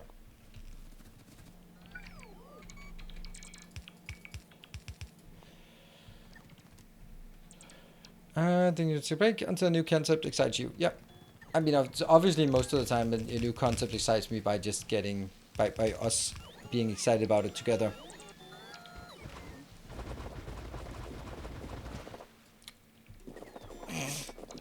Wow, that's... Oh! I can get there. I can get there. There. Still not all of it, but still. We need a few more.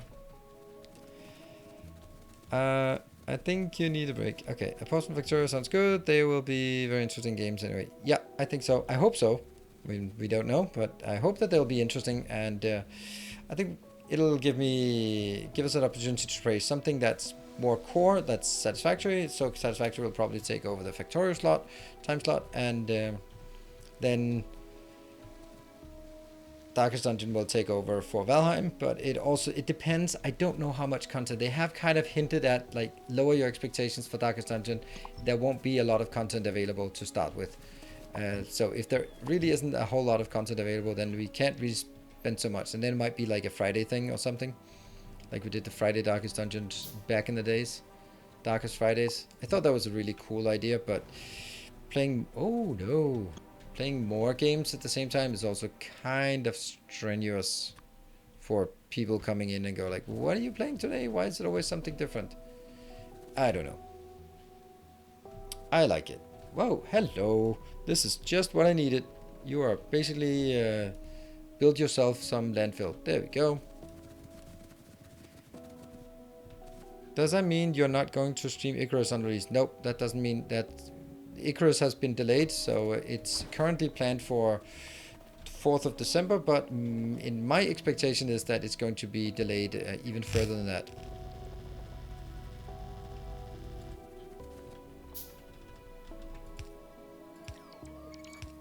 Which means it's probably going to be a nice thing to take over from any of the other games whenever I feel like it. But it's such a luxury to be in a position where there are many interesting games rather than not enough interesting games. We need more chances for Factorio. I think we just need a breath of... We need no content. That's what we need. And mods just don't cut it for me anymore. My problem is that... okay, so actually one of the deciding factors has been that... it used to be that... How do I say this in a not bad manner? It used to be like 90% of the money I made on Twitch came... Ah, perfect. It just ran out. No, it didn't. Not quite. Came from Factorio. So if I... On a Factorio, there was level 5 hype train, level 2 hype train. And on my other streams, there might have been like... maybe, probably once in a while, maybe a level 1 or a level 2 hype train. And that's just not really sustainable. That's just too much for me to say, oh, well, not gonna happen. There we go. That is running out now. Yep. But the thing is, if that's not the case anyway, then it's gonna be less of a loss to ditch Factorio if it's not because of the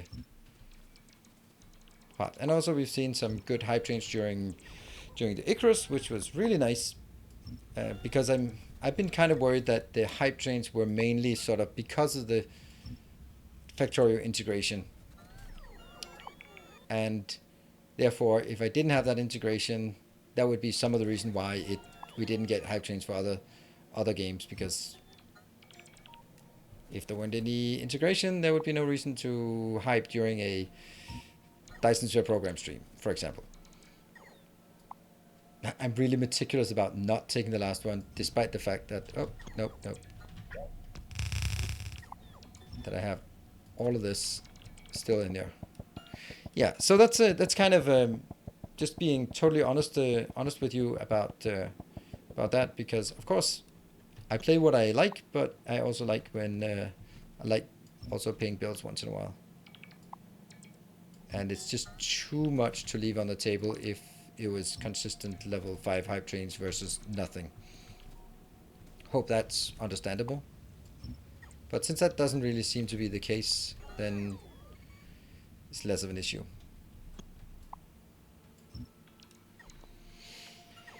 Maybe a modded play. I'm not gonna be doing a modded playthrough if when there's a new update coming out. That doesn't make any sense. And I don't really want to play with mods. Yeah, I'm not gonna play with. I'm not. The smart mod just doesn't really appeal to me. Maybe it's one of those things where as soon as you play with it, you can't live without it.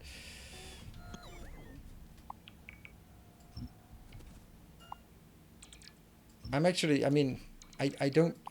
I don't find the slowness of Satisfactory to be that big of a deal anymore. Maybe it's just accepted. That's how the game plays. Factorio extension? Nope. Nothing. A whole lot of nothing from VOOB, and that's also why it might be a good idea to just forget about it for a bit.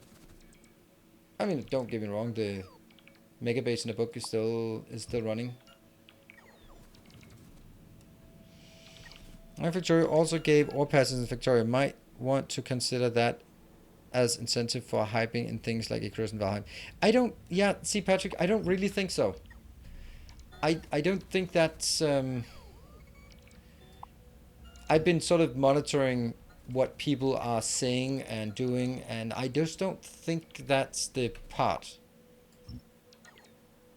When on the previous series with the nukes, then there was always, if the hype chain got to level 3, then there would always be someone go like, hey, we can make it level 5 and then we can get a bigger bombs in Factorio. Sure, but there has been no one, aside from the occasional moderator, who has been mentioning anything about, oh, I'm doing this to help you in Factorio. And maybe that's unspoken, but I still think it's just, I don't think that's a big factor. I could be wrong, often are.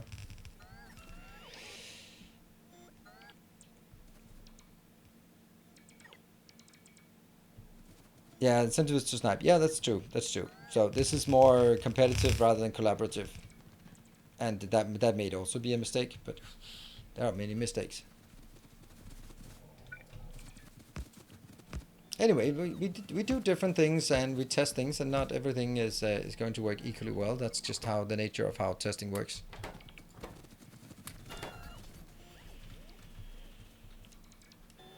It's been a huge factor in my participation. Oh, really?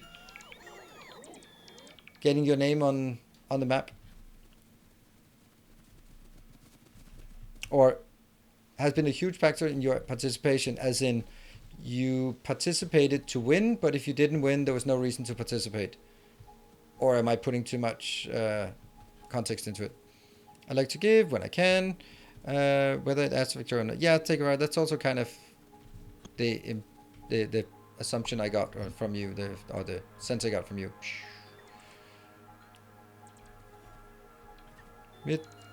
I like the leaderboard, but the Streamlabs leaderboard can do gift subs too.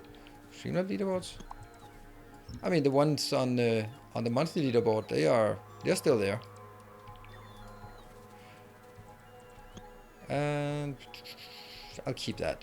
I'll just take this one out. Don't think I need that.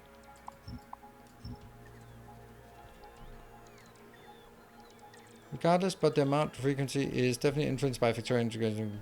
Whatever the meta of the current integration is for me, even playing other games. Yeah. Okay. I appreciate your honesty on this, and I also know that is the case, because yeah, integrations, they work. It's a fun little mini game, and speaking of which, here you are. There you are.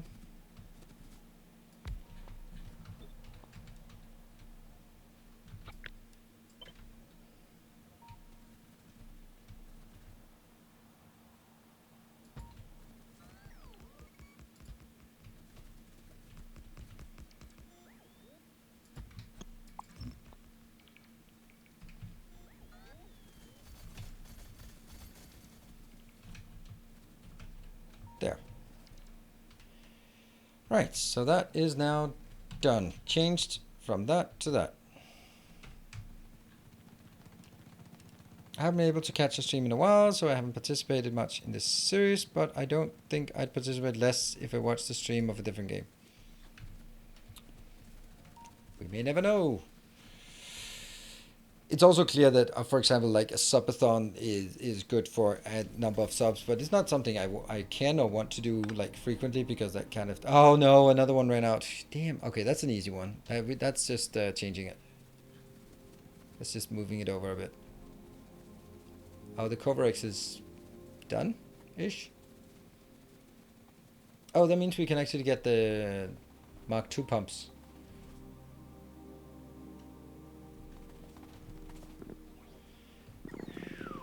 Here.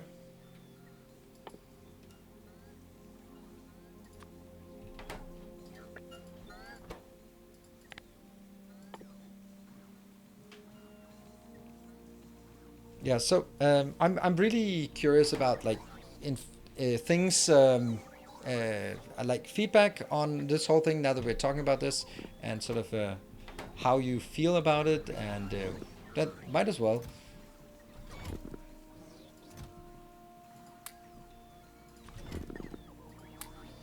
How much do we need for each? 10. Okay. Discouraging. Why would one even try to participate? Yeah, I know. Yeah, Fennec, you're absolutely right. That's also what I'm kind of seeing as well.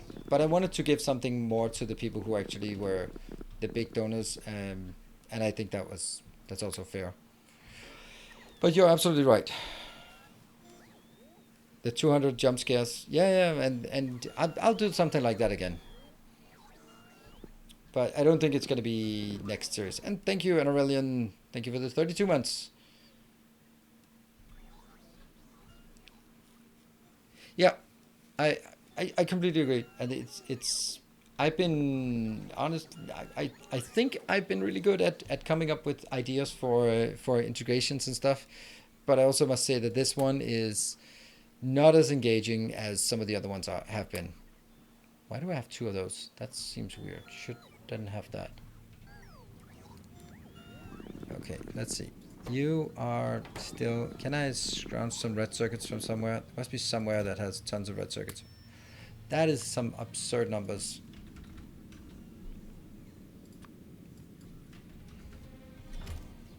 Oh, right. This one is... this one... That's... The whole point is that it's probably this one that's run out of copper, isn't it? No. But it's close. That one. Oh, they're crossing each other. That's not great.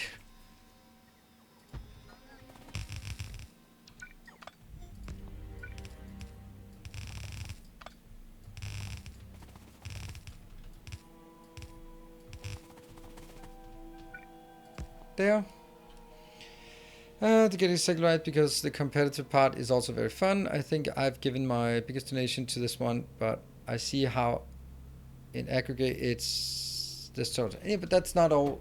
That's not all it's about. Just don't get me wrong. We're just talking about it right now because, well, it's something that's been on my mind, and I might as well share it, and I will get your feedback on it, sort of for upcoming series. You're absolutely right. But it's just one of those things where I felt like in the last one where there were some people who were just absolutely dominating, and then I wanted to sort of like give something more to them. But I guess the reward is also that you get you'll be the hero who got the bombs bigger. Ah, there's the problem. That's the one. Yeah, that's the one. So it was correct. It was the copper going into here. Okay, but that's coming now, slowly, surely. And this is just not getting enough. Good. All right, I think we can now start. If I gave 1k bit, it would throw an ore blob somewhere. That would be helpful. That might be more engaging in general and not restricted to hype train.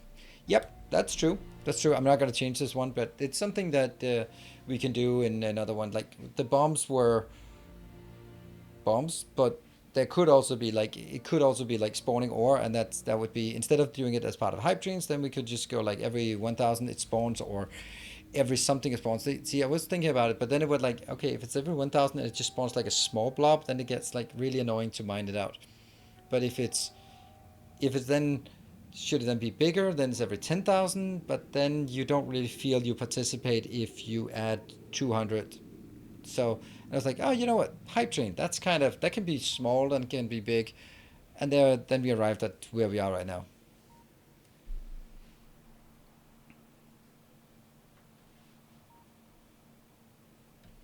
Yeah, but the thing is, like, imagine a 1000 bit donation and then spawns like a patch of ore like this. That fun.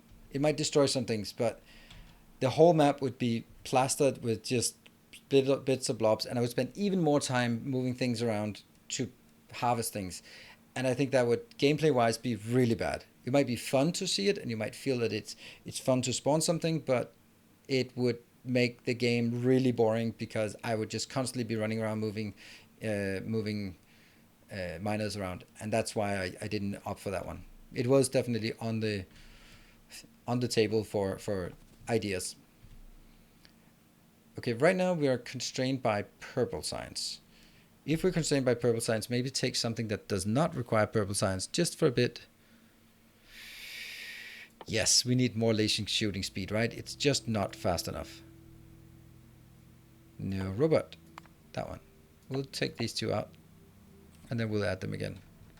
Coverx and that one. Yeah. Then when you gave first and second place a reward really helped as well, since someone might not want to. Yeah, I mean, that gets. I agree, Nipe, but it's also really difficult because then it's a lot to teach. It requires a lot of moderation support, and don't know if you noticed, but not a lot of moderators right now. Cool. All of these belts are full. That's really nice. This is unconstrained. Okay. Ah, starving. Oh wow, that's really low.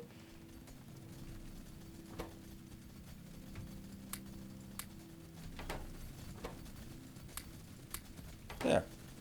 Much better. Doesn't seem to move much in the mining thing. Yeah, you're right. Yeah, okay. So I appreciate all of your suggestions, but every one of them are just either incredibly difficult to implement, incredibly difficult to explain, because when we talked about this in the moderator, there were lots of complicated ideas, and I go like, yeah, but when people join, it shouldn't be like 15 minutes of explaining, and then unless, but also instead and until, and no, it should just be like, every 1000 bits spawns a bomb. Ah, that's cool. Here's 1000 bits. Boom. Ah, that's awesome. Oh, but there's a 5 minute countdown. Like, it should be something that you can write in a 2 line nightbot command. It should be something that I can get coded easily, and so there's a lot of considerations on top of just like, okay, if you start doing something like, okay, it accumulates over time until the next, but then it also, and forget about it. It just becomes, for me, it was a grieving mechanic, and absolutely hate people who grieve others. Yeah, Lars, I can understand that as well. Yeah, oh, no effort. Please don't get me wrong. I was not asking for suggestions. I honestly don't want suggestions.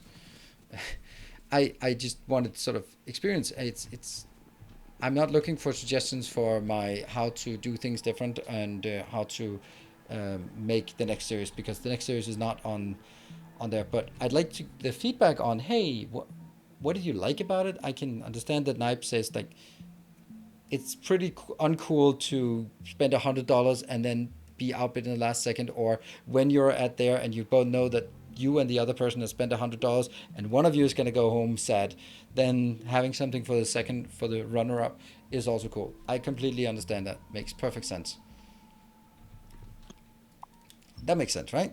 So that's a feedback on your perception and the experience and that it gives, right? That's what I'm. That was I. But like, oh, what if you did, and then you could spawn some trees around you, but they would be indestructible, and then the ground would be on fire, but only, and that would not damage the trees because the trees, and then biters would spawn, and then, but I would, if it's an odd number, then it was like, okay, that's not gonna work. Yeah. So that was just it. I'm really really interested in like feedback on, hey, what do you think is cool? What do you think what was fun? What do you think is maybe lacking? And then I'll take those that feedback to heart and come up with it. I'd love to do something for other series, like for example for Valheim, but everything really into a lot of it is about a mod, right? It has to be sort of moddable, and then I don't have anyone for modding like Riftbreaker or Valheim or Satisfactory or anything like that to be doing this kind of advanced integration. So it will also have to be something I could do inside the game. So so something like naming things is pretty cool way of doing it, but it's also really difficult to say like, oh, this is the Tigavaro smithing forge, like, so what? I mean, it's nice, but yeah. So that's it could be, we can come up with different things. It could be like challenges, that kind of thing, where you could issue a challenge and then I'd have to do something like that. That would be a fun thing. Um, build a mall. I don't know. That's kind of a thing that we can talk about also in terms of sort of Satisfactory. Like, what could we do of interesting things in Satisfactory that does not require any programming, because that's just not an option. So yeah. But anyway, I'm going to take a short break and then we'll be back. We're finally at a point where I can now go back and do some more design work. So let's talk about this. Like to hear the feedback, but shouldn't be like a main topic of conversation. Let's do some design work after the break. See you in 2 minutes.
And welcome back. Okay, so we are in a position where we don't have to fix anything right now, so let's go on with our... Hello, Raging Beaver. I was actually thinking about bringing up that topic you asked about, and just saw that you joined, so actually that is an interesting thing to talk about while trying to do some design. Sorry for spamming. No, that's kind of what it's a really good topic. It's just that you don't expect me to write a long reply in Discord. Just don't. It's very simple. If you have something you want my opinion on, it's much easier to come to the live stream and just ask a question, and then maybe I'll have an opinion. But yeah, writing dissertations on Discord, just not really. I read pretty much everything on Discord, but I rarely reply because I have 4 hours where I engage every day. That's where I'd like that to be where I primarily engage. Yeah, Draco, we'll get to it. I just want to make sure that we have.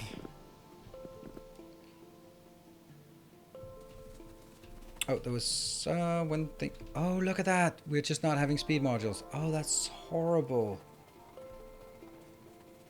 It's because of this one.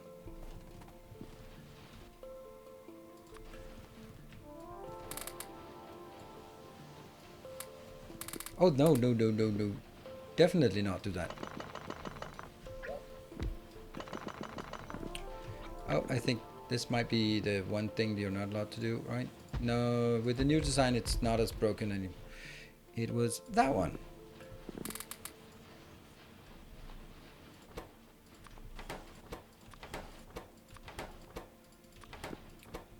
Anything we can do to get this.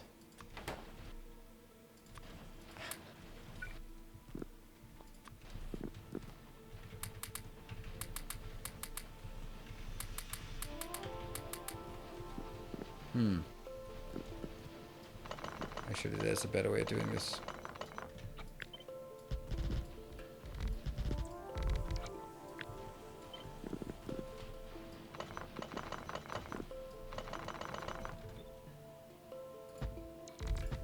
There. Good. And of course, none of this is working, but we'll.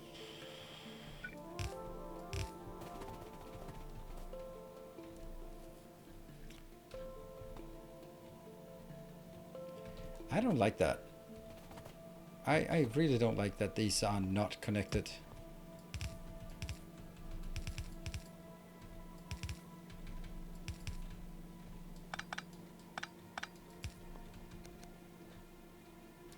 Maybe it doesn't matter, as long as if everything is being consumed, then it shouldn't really matter that much.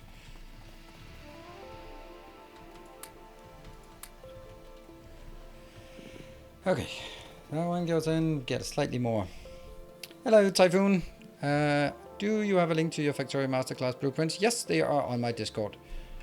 Every blueprint, every video has a link to the blueprint, but they're also compiled, all of them, into on my Discord. So do check that one out.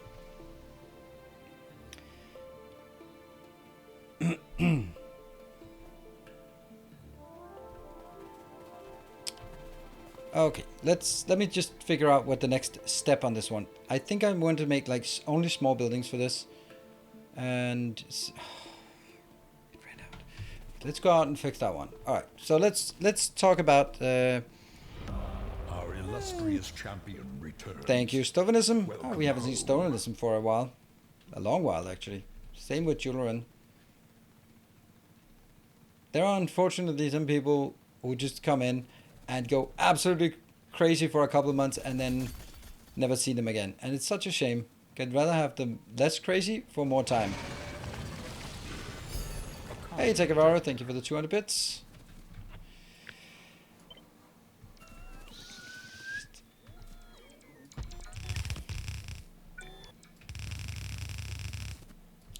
Okay, so right, what Raging Beaver was asking about was about sort of working time, and it just really surprised me about the response from Raging Beaver. Now I don't know how old you are or where you live in the world, and so there's a lot of context missing, and that's also irrelevant because you were saying that you were working upwards of 70 hours per week, and you were wondering if that was normal and what other people were doing. And then I replied, that sounds very unhealthy. I even changed it because I was being way more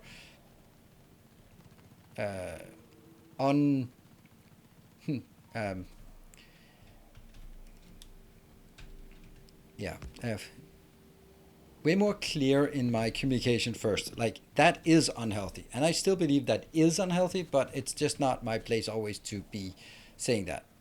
Now, the thing is, how much are you guys working, right? 18 in college, there's no way you're working 70 hours. There is no way. I have never heard of anyone in college at 18 at 70 hours. There is no way that 10-hour work week in college, that must include all of the beer drinking. What the hell can you even do in college as a freshman? I would imagine it just isn't enough stuff. It's except if you mean, or you mean if you're working, if you're studying half the time and then on top of that having a job to pay for it, then yeah. Yeah, 37.5 hours a week. That sounds very Danish. Yeah. Or what does working mean to you? Yeah, I mean, let's take it away from just being about Raging Beaver. But generally, like, the first rule of when people say how much they work is always deduct at least 25%, because people are always overestimating. 70 hours a week is 10 days, 10 hours a day, every single day. If you take one day off, it's 12 hours or it's 6 days. It just, hello, Torman. It just, it's very few people who work those kind of hours. But it just becomes one of those things that get inflated all the time when you go like, oh, I work 70 hours a week. Oh, yeah, I work 80 hours a week. Oh, I work 100 hours a week. It's like, yeah. Hey, though, Torman. Just a random cheer. Thank you. Yeah, Valmaster, see, that's, yeah. Plus unpaid breaks accumulated over 50 hours in the last 4 weeks, though. Yeah. I work at a paid job for 40 hours, but then I have a lot of unpaid work at home, meaning personal responsibility. Well, okay, that's not work. Work is the stuff that you have a contract to do, whether you get paid for it directly or not. If you work 40 hours in the office and then you on top of that have to prepare for meetings or read emails and answer emails another 20 hours, that's all of that of work. But if you have 40 hours that you were employed and then you have to take care of your family and do shopping, that's not work. That's just other responsibilities, but it's not work. Work is the stuff that you do to maintain your contract, your employment contract. Now, for me, it's also really odd because I can't really tell the difference. Like, for example, today I've been doing a lot of Valheim, just grinding and making, but in the end I made a video out of it. But that video is going to get 2,000 views and make me $4. And if I sort of added that up and then went like, okay, yeah, so I've been working 10 hours for $4, then I probably shouldn't be calling that work, because it's still something that ends up being a video, but it's not. Is it work? Is it? Yeah, I would do it anyway. So for me, at least, it's very difficult to split it, right? Unpaid work is still work. Yes, but taking care of your family is not work. It's activity, and it can take a lot of things, but it's work is part of your employment contract. Otherwise, it's not work, unless you talk in a physical aspect when it's, what is it? Work. What is work? That's what times distance, whatever. But I then everyone's working from the second they get up until the second they go to bed. That just doesn't make any sense. It doesn't make any sense. I mean, everyone's like, oh well, it's work because it is. It is not work to take care of your kids. It is an alternative to work, but it's not work. Who's paying you for it? You don't have a contract for it. It just doesn't make sense. That doesn't mean that it's not hard. It doesn't mean it's not important, but it's not work, because there's no contractual employment. You're not there's not any income associated with it, and it just completely dilutes the concept of work. If we're talking here among in a crowd here about, okay, so how do you do work, and then someone goes like, oh yeah, I play football every Tuesday evening and I hate it, so it's work because I have to stay fit. Like, no, that's not work. Work is the stupid emails you sit and read in the evening instead of doing something you wanted to do. That's the work. Work. Yeah.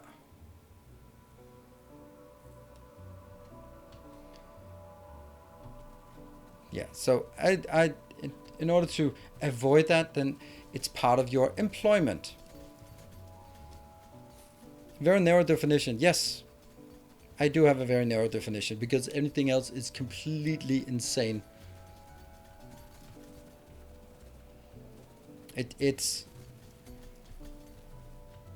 from the context of what I'm asking, what I'm talking about. I don't care about the things. I would never ever count spending time with my kids as work. That is completely foreign to me, and I would not accept anyone just saying, well, it is actually, yeah, it's spending time with my kids. It is the stuff that I decide not to work in order to spend more time with my kids. Work is stuff that I have to do in order to make things, but shopping for the kids, cleaning the house, no, that's not work. It's effort, it's activity, but it's not work. Work is the stuff that put on a suit, get to go there. And even the time that I spent traveling on my commute to and from work, I would consider that work, but my employer would not consider it work. It's not work. Yeah.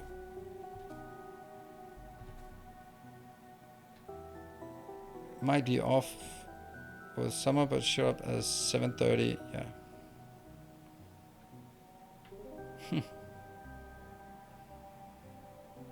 Restaurant 7 days a week for 2 months, and I was almost dead. Went on a 3-week vacation before I joined the producer.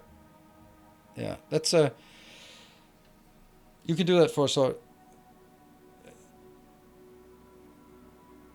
Yeah, Chris, I'm with you on that one. Like when I'm cooking with my kids, that's the stuff I like doing. That's the stuff that I work in order to be able to, or the stuff that I decided I don't want to have a job that when I come home from work, I am so exhausted, I'm so stressed that I just don't have the mental capacity to spend any quality time with my kids. Yeah.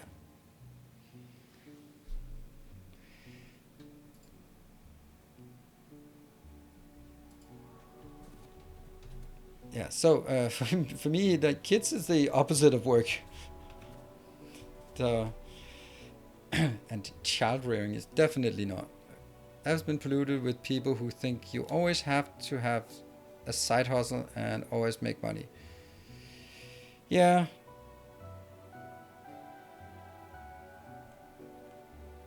I have to do 10th class math curriculum with my daughter. That's hard work, but unpaid. Yeah, I wouldn't call that work. It's something that you'll look back upon and wish you could do more of, even though it might be at a too advanced level for you.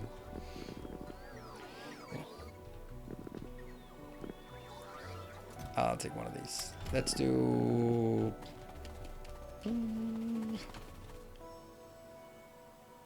This is called being an adult. Yes, that's it. That's adulting.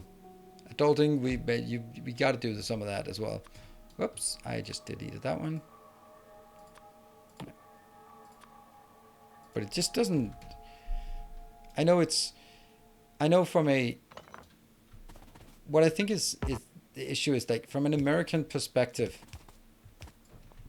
There are a lot of families where one person in the household, almost always the woman, has to give up on work in order to take care of the family, and therefore it is no less valuable because without that there just wouldn't be a family to go there. And I completely agree. But just calling it work just to make it sound as valuable is not the answer. It is as valuable, but that's not what I'm talking about when I want to talk about work.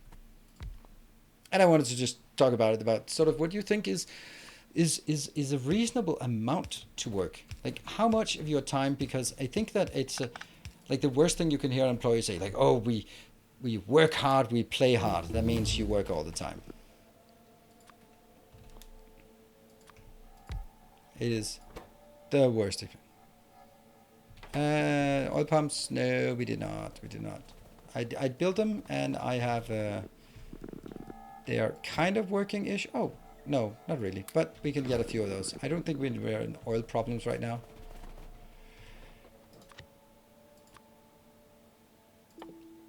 From oil to... Oh, okay, good. So they are actually classified as... Bloop, bloop, bloop, bloop, bloop. There we go. And...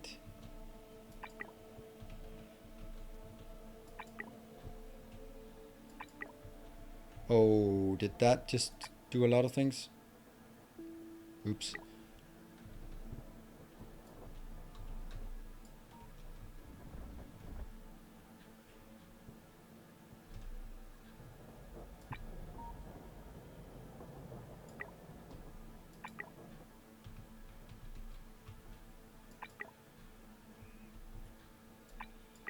There. I work 37 hours. If I should work longer, those hours are being taken soon after. Huh? I work to live. I don't live to work. Yeah. That work. That's your definition. That's your decision to not live closer to where you work. Yeah. But it's also one of those conflicts where when your boss talks about your work hours, they look at your 8 hours in the office, maybe. But when you think about how much you spent working, then you think about the 10 hours from you get in your car to you come out of your car at your own home. And that discrepancy is inherently a conflict.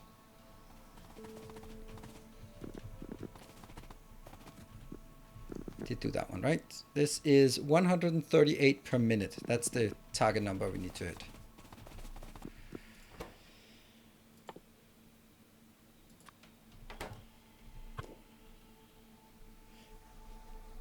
My dream is to work 4 days a week, Wednesday free and 2 days at home office. Yeah, that sounds really nice.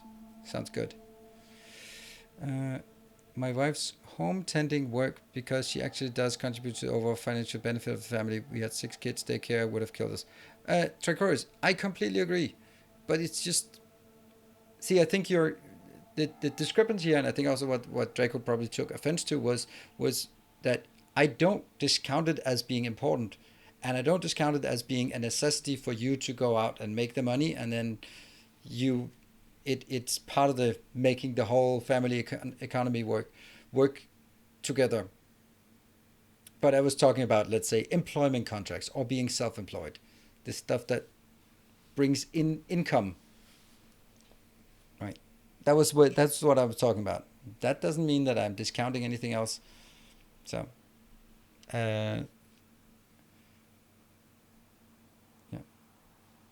But I think it's apparently really easy to get misunderstood here, so gotta be super... Oh, no, I can't do that. That's way too expensive. Why do I not have any modules? Oh, it's because I don't have any red circuits. Is there anywhere that I'm producing more red circuits than needed? No. Funnily enough, no.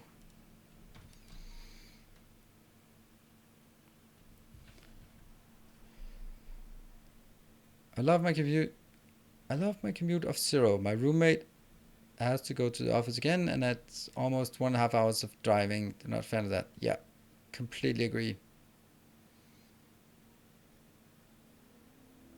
Yeah, maybe like a 20-minute commute. That's enough to sort of listen to a podcast and just get in the mood, and those kind of things. And I can totally see that. You should also mentally prepare for getting work. So.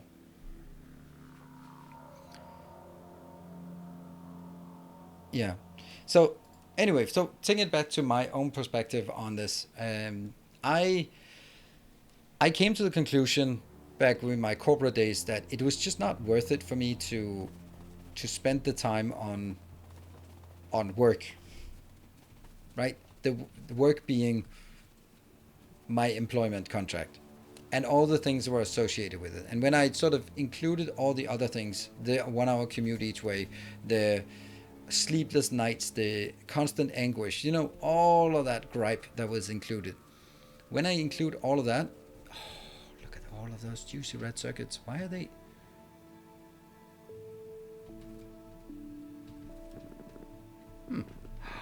That's what I'm dreaming of. This was exactly what I was hoping for.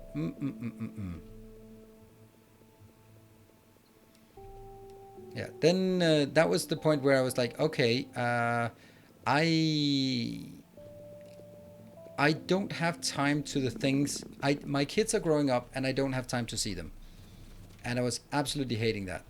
Like, there were just things I missed, and in the isolated in an instant, then yeah, of course this meeting was more important. So of course I have to miss the school play. There'll be more school plays, but over time, it just becomes like, yeah, you were never there for the important things because that meeting was not important, and that go live got postponed anyway, and all of those things, right? And it was actually just like, okay, I have to do something different. Have to make a change to what I'm doing. Okay, now we just need some speed modules. Do we not have speed modules anywhere? No, we don't.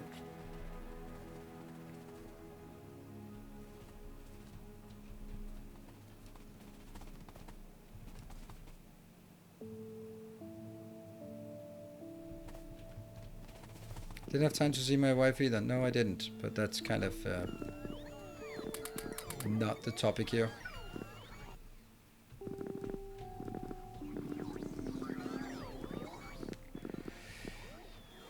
These speed modules, these ones. Yeah, all of the speed modules we produce end up getting taken in here. That means I never have any speed modules in my inventory.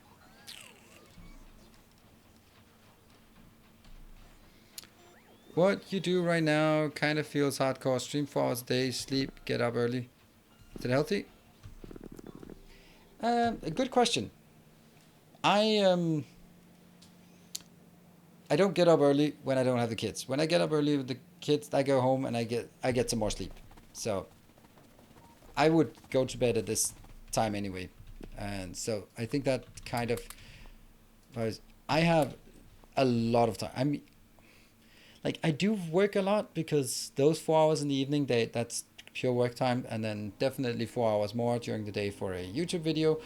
Then so it's definitely, and that's 7 days a week. So it definitely adds up to a lot of hours, but it just doesn't feel like work, and therefore I also have a lot of other things that I don't talk about on stream, a lot of other activities.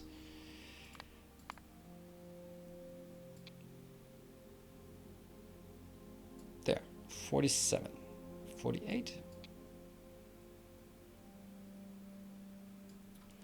That's a lot. That's like really a lot. Yeah, so this is not a small one.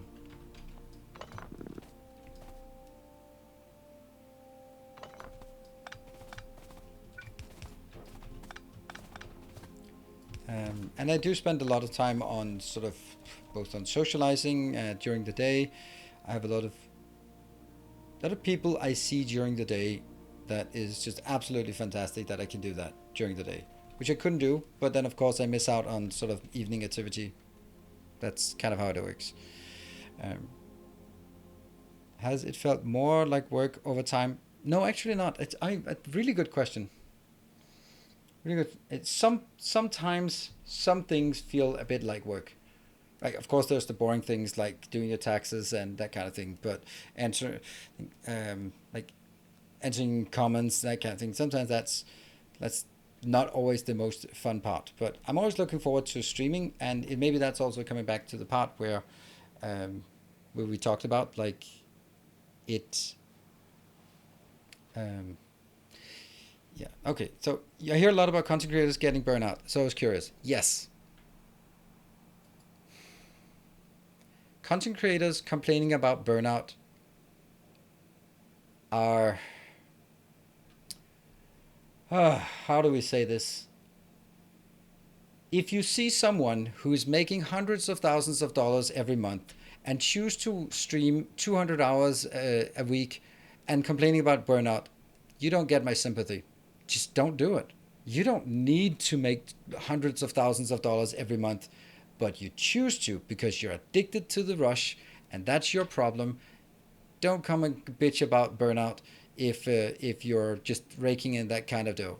No, no, no, no, no. So there is no sympathy from me from millionaires complaining about they have to work to to keep being a millionaire. No, you people who work that much should not complain when they make that much money, because they could choose to not do that. If you are a struggling streamer and you're just on that level where you're barely making rent, then I can understand it, because you know that if you take a day off, then that might be you might make that money there, or if that YouTube video not making it, then I can see it. But it's the ones, it's always the ones who are like, oh, I'm streaming to 10,000 viewers a day, and I just need to hire people just to shovel money into my bank account. It's so stressful. Like, oh, go fuck yourself. Please, honestly, go fuck yourself and stop complaining. You don't see Hollywood actors complaining about how hard it is for them to work, because they know they are entitled, and they're not entitled. They know that they have a privilege, so they shut up about it. Even though it's probably hard work being an actor and being on set 16, 18 hours a day, and being all that stuff, but they don't complain about it because they know it. But content creators are fucking bitching about working hard at the same time as they're making a stupid amount of money. So if you're making a stupid amount of money, you're not entitled to complain, because you could just choose to not work that much. Yeah. So, and I also think a lot of content creators have never had an honest job in their life, and therefore they don't know what hard work looks like if it hit them on the ass. It is not hard work to get up and turn on the stream. It's not hard work to play video games. And I know a lot of people will like to make you believe that, but it's not hard work. It can be stressful, yes. And it can be stressful because you never know if you are being cancelled, or if you are just missing the beats, or if you're seeing things trend down. That can be super stressful. And there's no doubt that can be stressful. But it's just not stressful compared to so many other jobs that are just so excruciatingly stressful comparatively. It can take skill. It takes skill, absolutely, I hope. And it can be a lot of hours, and it can be stressful to look at your stats and seeing trended downwards and not knowing what to do. That is super stressful. And it doesn't matter if you have 10 viewers and you go down to 9, or if you have 100 viewers and go down to 90, or if you have 10,000 viewers and go down to 9,000 viewers. It's the same feeling inside of your head that, or even you can go up to from 10,000 to 12,000, but someone you're comparing yourself to went from 10,000 to 20,000, and then suddenly you feel like you're useless, worthless, and that's just normal human behavior. Your mind is fucking with you. But objectively, if you're not having issues with making money, then stop complaining about how hard your job is, because there's a lot of people who do not have the privilege of just not having money as a problem.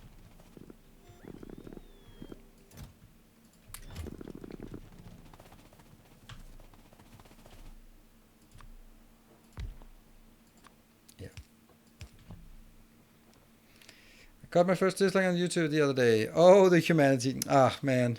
Yeah, I went to give you a dislike. I just wanted to welcome you to YouTube. I'm also going to log into another account just to give you like, well, actually, why don't you just to welcome you to how YouTube is.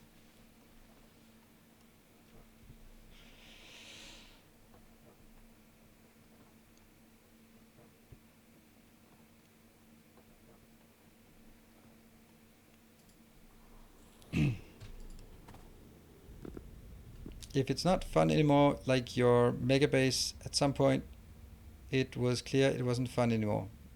My mega base?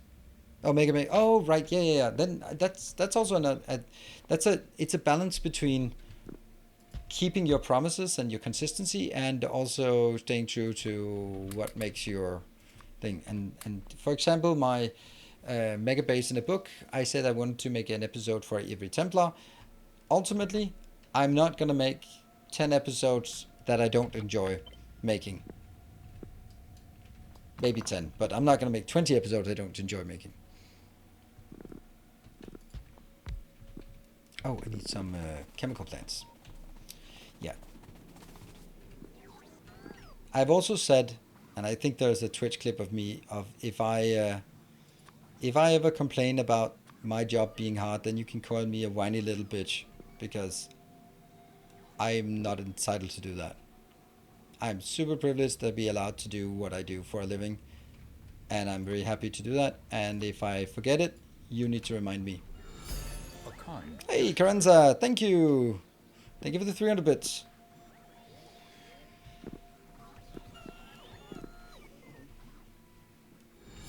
A generous And bestowal. Spirit Eggs, thank you. You're spitting truth here today. Thank you for the $5 donation. Oh yeah, that reminds me. I've when I played the Icarus, I disabled that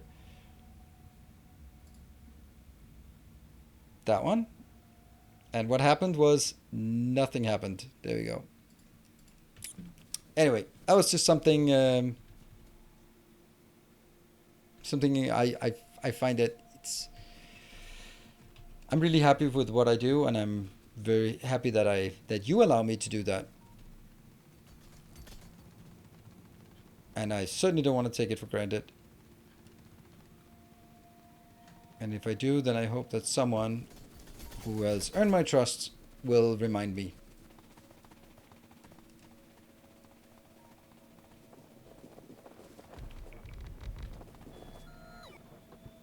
There.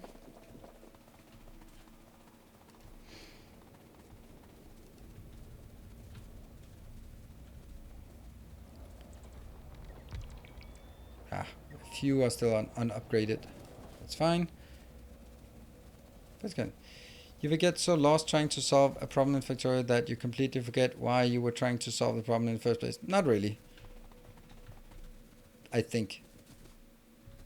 No, not in Factorio. But I can kind of get lost on what were we doing again? If I get distractions upon distractions. Oh, this one is... Oh, I cut this down a lot.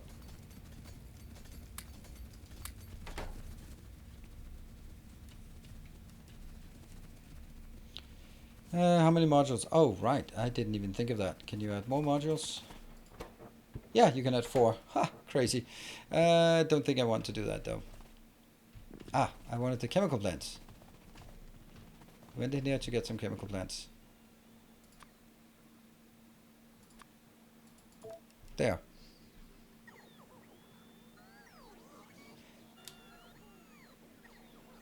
Have we all earned your trust? Nope.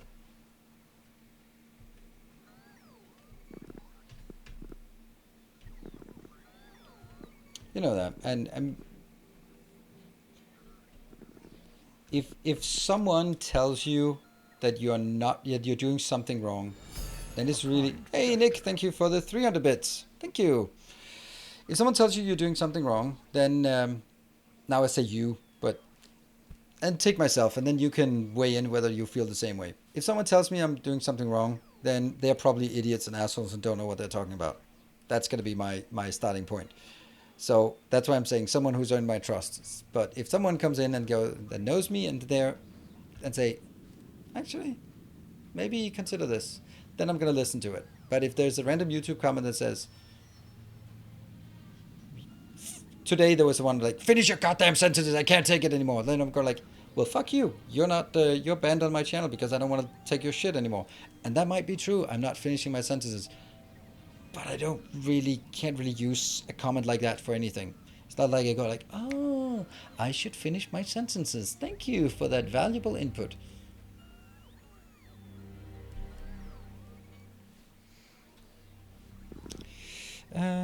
Played for quite a few hours, but never finished. I'm bad at organizing and such, so having the designs to walk through and say why you're doing things is super helpful. Thank you, and welcome. It's all about politeness. I think there's also about it's not just about politeness. There can be someone who's like the classic example. If someone says your mic is too low, I think then I'm gonna look over on one of the moderators and go like, because odds are you have a different headset than last time, or you're turned something else, and therefore I'm not gonna take that at face value. I'm gonna get it someone who has more insight, right? Keep up your shield up and stop fighting monsters while on a hill. Nope, because I'm always on a hill. The whole damn thing is hilly. And keep your shield up. No, I'm not going to keep my shield up. That's for sissies. Don't need shield is there for parrying, not for blocking. Oh no, is that already out? Oh, I can't take it anymore. Where did my... There. So let's look at this one and go 48. That means I need... let's look at it per second instead. 21 per second. 21 per second. It's going to be difficult, actually.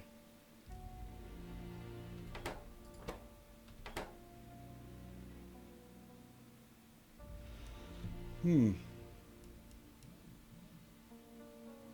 interest in playing Baba as you for an off stream? Nope. No interest at all.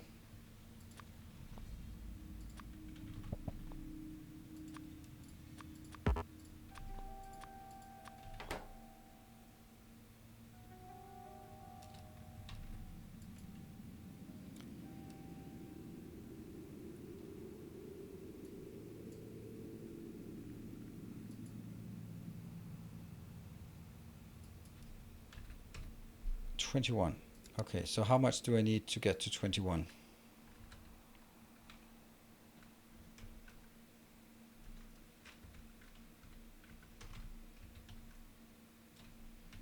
Okay, so I need 36 of these plus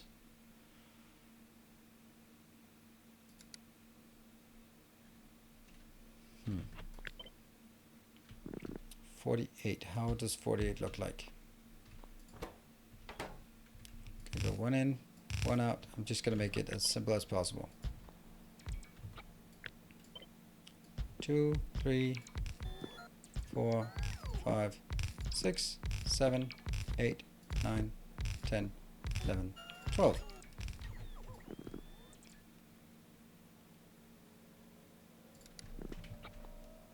Yeah, so double this.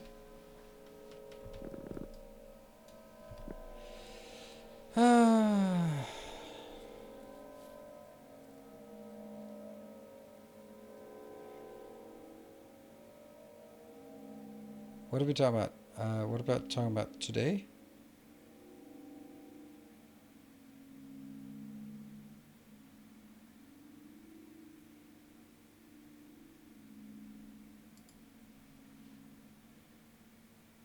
More hype trains. Yep.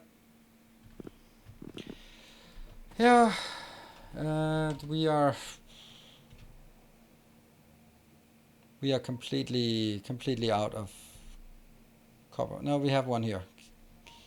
All right.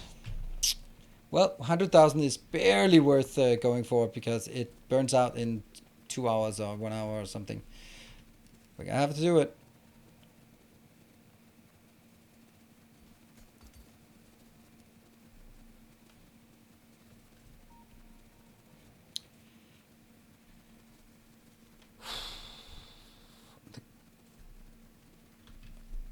Oh yeah, this is the one. This is the one that's actually running out, and it's almost running all the way out, but not quite. Do you have enough resources to go for that patch? Enough resources? Power's doing fine. We have nuclear power now, so.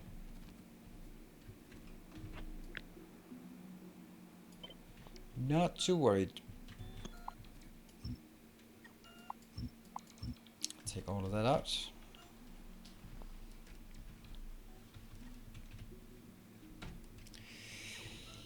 Yeah, I think this is looking like the first stream of not adding anything to the things here. Bullets belt, they cost a lot, but nothing is really attacking at that point, so it's not really... These have not been attacked, and bullets don't cost anything, and it's just the long belt. And we have plenty of belts, so it's not like I can't afford to do that. It's just a long haul here. There's also Dizem and Iwari. Oh, look at that Iwari. That's so far down. Why are you all the way down there? We were too busy working to play Factorio. I know. Or watch Factorio. Let's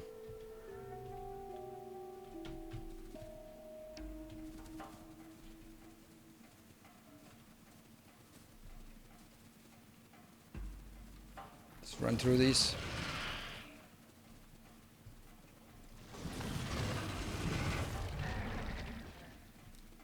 Yeah, so biters are not really a big deal, but of course they'll have to be dealt with. Nice roll for biters into the base, that's a good point. So let's remove the biters.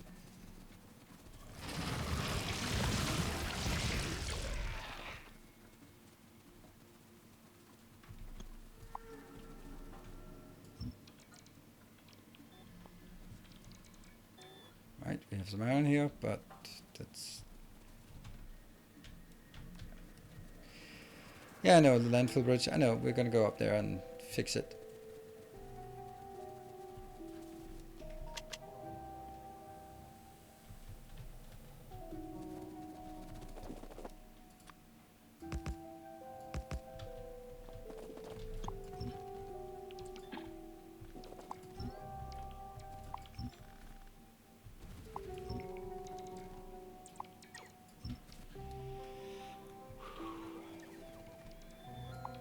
That's out.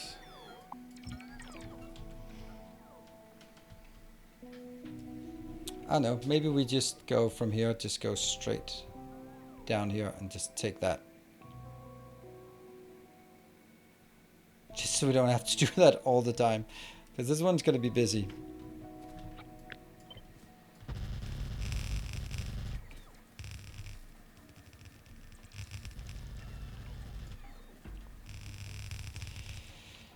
We have nuclear up and running. Yes, we did. That's the first thing we did today, so we got that sorted. I'm getting to the point where I'm over 50% evolution factor in my game, and clearing new territory is hard, but I don't have chemical science yet. Getting close though. Oh yeah.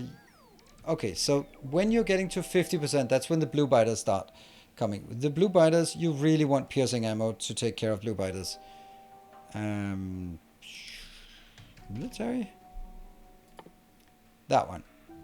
You really, if you have turrets with piercing out rounds, then you're good to go.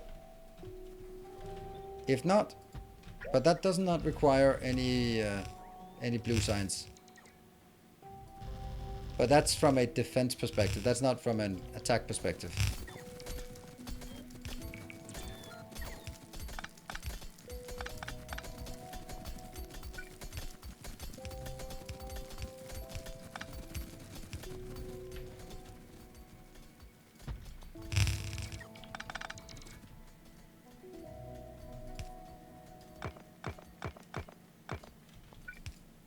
No.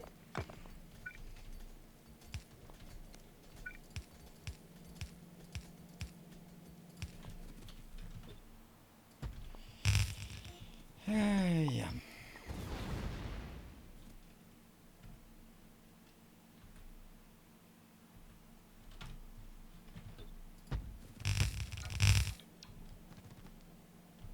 Yeah, I still don't have gates, so magically inventing gates while I'm out here is completely not happening.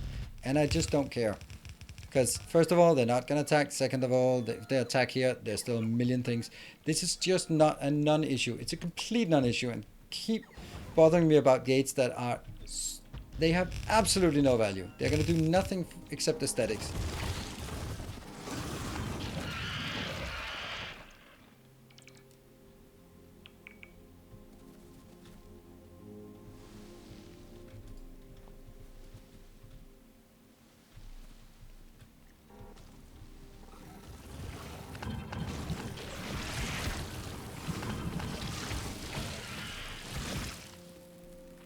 Gone.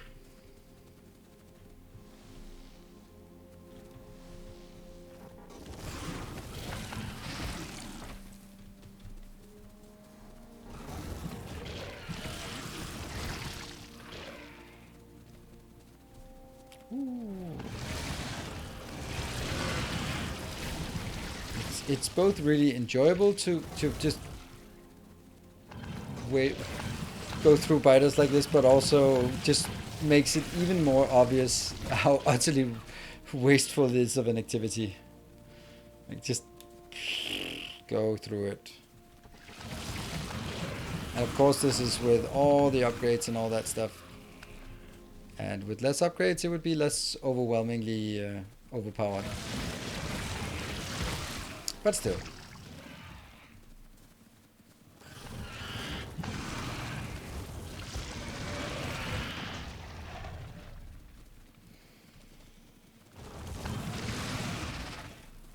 Oh, with better biters? Yeah, but then if there's better biters, then it just becomes more of a grind, right? It doesn't really change the grindiness. It doesn't make it more fun. More difficult does not make it more fun by itself. That's what I didn't get about Souls game initially. I thought the difficulty was the gameplay. And although it kind of is, then it also kind of isn't. The gameplay without the difficulty would be amazing in and of itself, but it's also a bit about overcoming that. So happy there's no easy mode for that.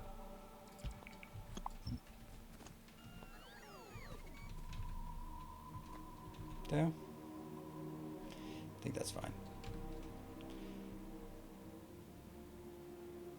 Probably would be better to drag it straight back, because that means anything coming in would be less likely to intersect with the belt. Yeah, I think so.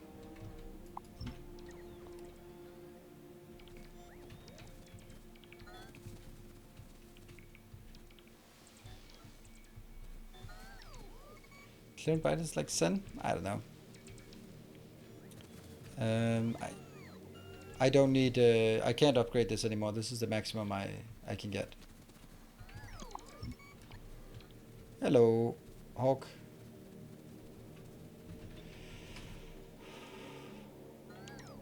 What am I doing? That one.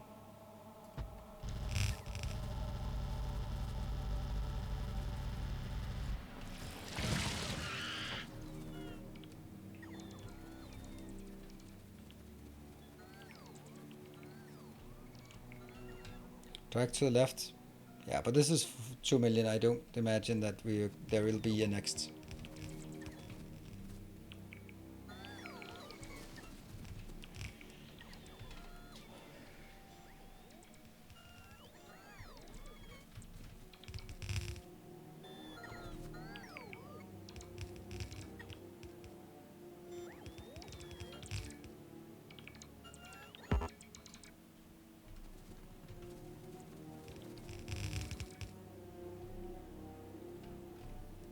And we're out. Okay.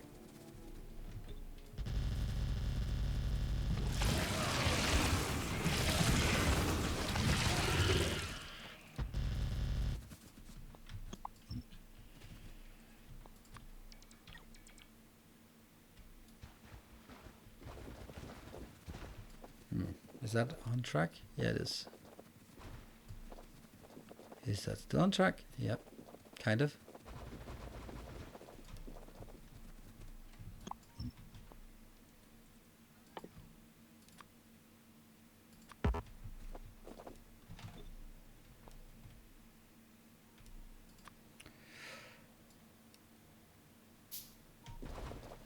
Okay, so let's not do that one.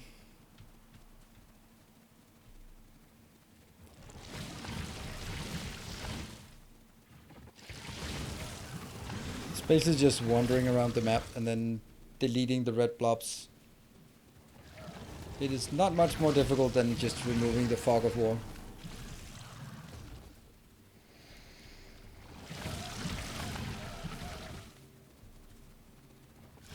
Oh, there's one down here. Also, just by doing this, then we are pushing back the expansion so that they will expand nearby, and it'll take longer time before they actually send out an expansion to go closer to us, which will be where the problems start arising. There we go. Yeah. Okay, let's also take this one. Expansion on? Yes, it is.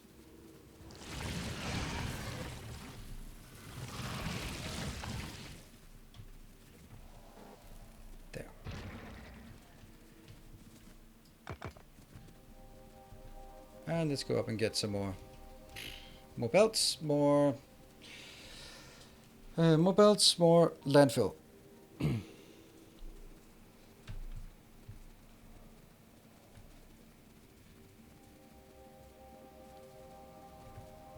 Where is it? Oh, it's way far away.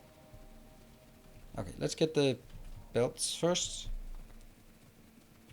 Since that's up here, we're kind of moving closer. Still red circuits are out. That's gonna get us the belts. Nope, don't take those out. Oh, don't know. Good. And then the landfill. Yeah, removing the need for landfill for artillery, definitely. There's no point in doing landfill for this mod pack. Good. That should give us something.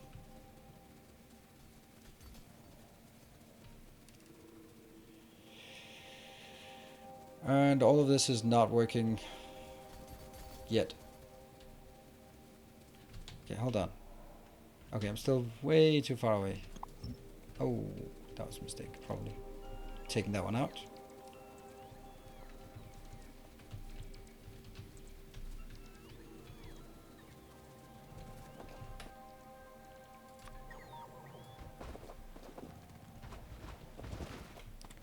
Yeah, that was not a lot I missed.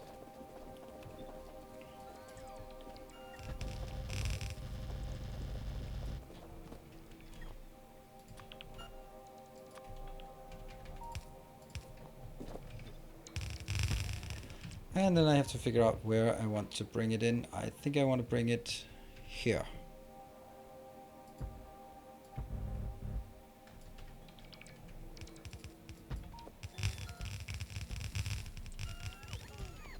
Do I have enough?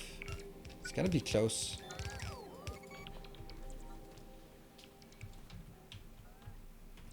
Yeah. Okay, we are closing in on the last break.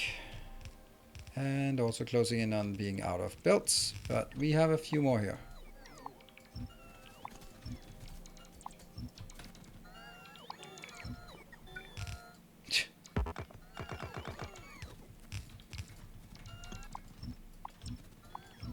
Didn't I just spend a lot of time just building this? Yeah.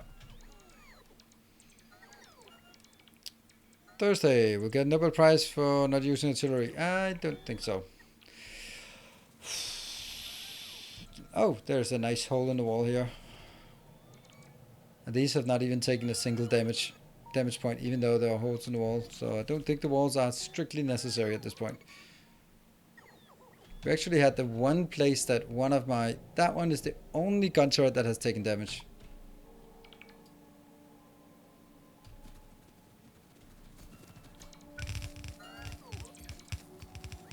There. Still don't have enough, right? Not even close.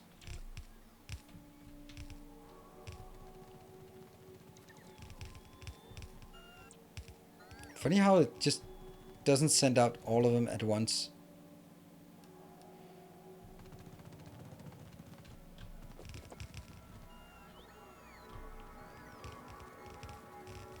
Go, go, go, go, go. How far do we get? Not everywhere, that's for sure.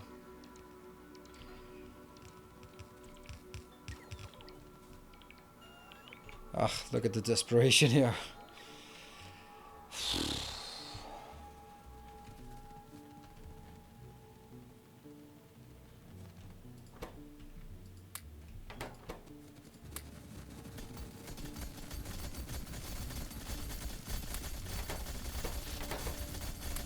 There. And go back. I'm not gonna put in the power yet. We're gonna drag the power out afterwards.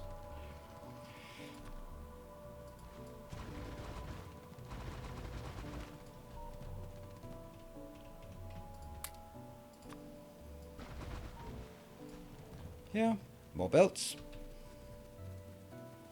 1,000 belts, should that do it? As it's starting to get like pretty absurd distances we have to drag things. So how much you want to bet that as soon as we've done with this one, we will see something else popping up as has running out is running out. It's just, and it gets further and further away because there are no patches nearby anymore. But the good thing is we are using everything that we have generated earlier in the series, so that's a good thing, I suppose.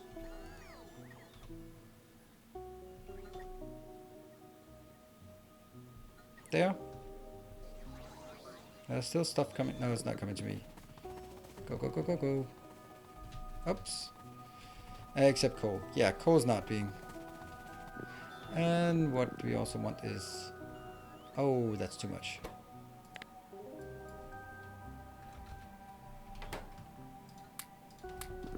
There.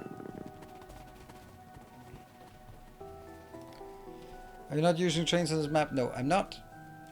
Because then I would have to reroute the trains all the time.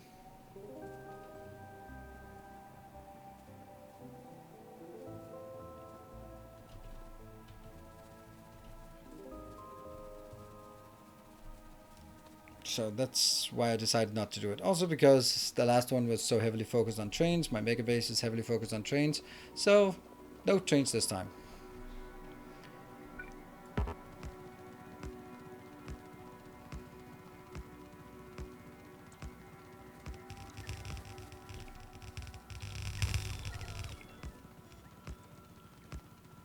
Come on, robots, keep up.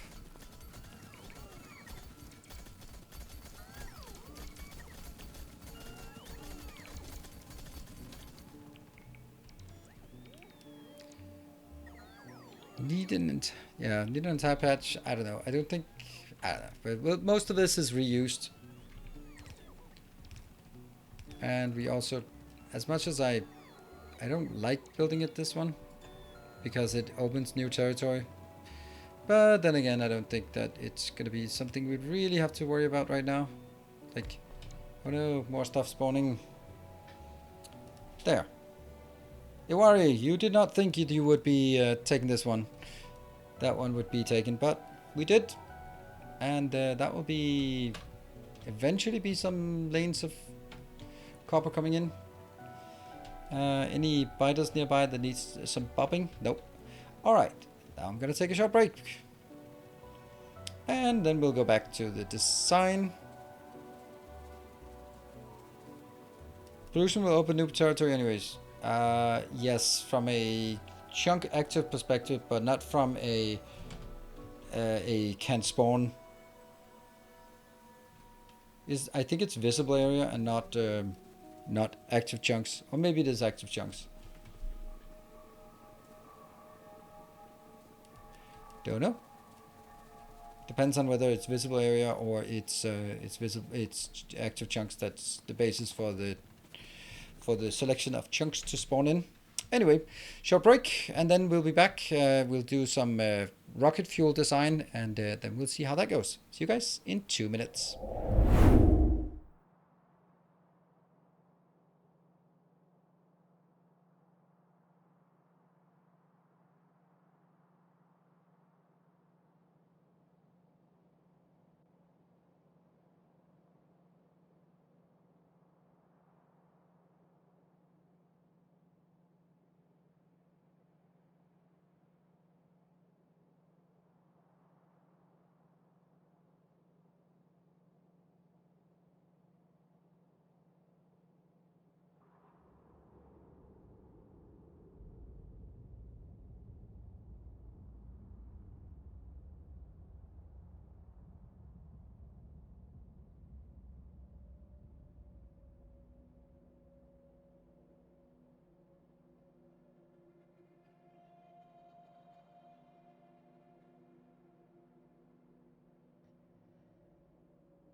Alright, welcome back.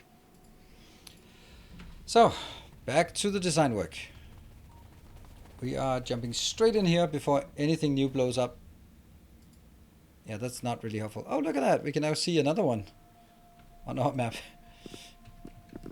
Previous base, spiders were expanding in all directions, even to chunks that were not even visible. Yes, yes. But this was not about spiders. This was about where things can spawn. That was the only thing I was interested in. That one. 2. This is not going to be very much. Let's also get that line out here.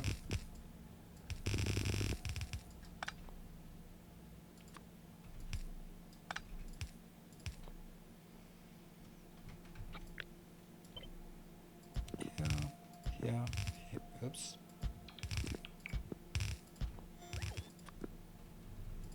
Okay, so this one, take it out.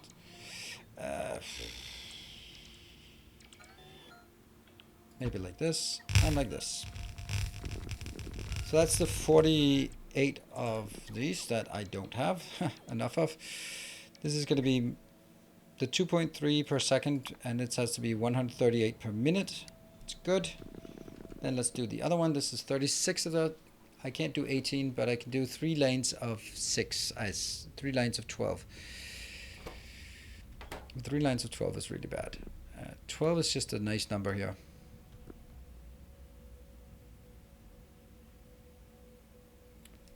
Will biters always attack player structures even if they're not polluting the air? Well, first of all, you can't not pollute. So, but yes, because biters spawn based on pollution absorbed. So if the biter nests are not absorbing any pollution, then they're not sending out attack forces. We are building an army. Dexter, thank you for the prime and welcome. Is this vanilla? No.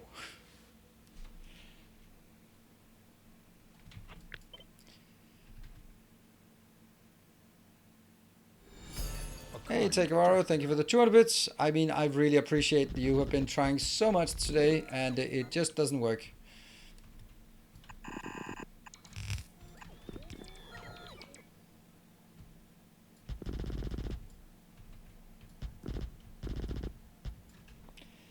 Oh, this is horrible. Like, this is clearly not going to work by having all of this only on light oil. How the hell are we going to get light oil to feed this?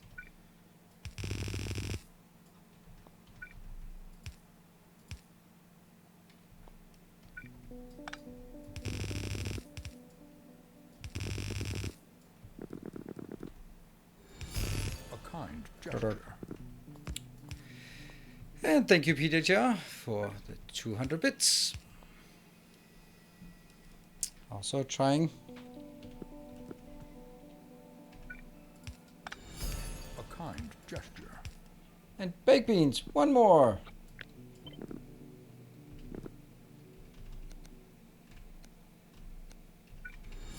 A kind gesture. And Nick, thank you for 300 bits.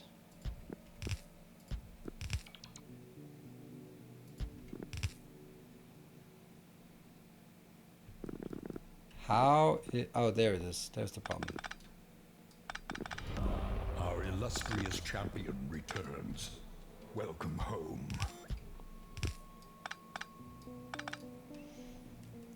And yeah, so we have a train. Oh, the movement on the train was PTGR with a tier 3 sub. Finally time to drop this one, I guess. Yes, and that fills up almost the full. It fills up as much as 5 gift subs.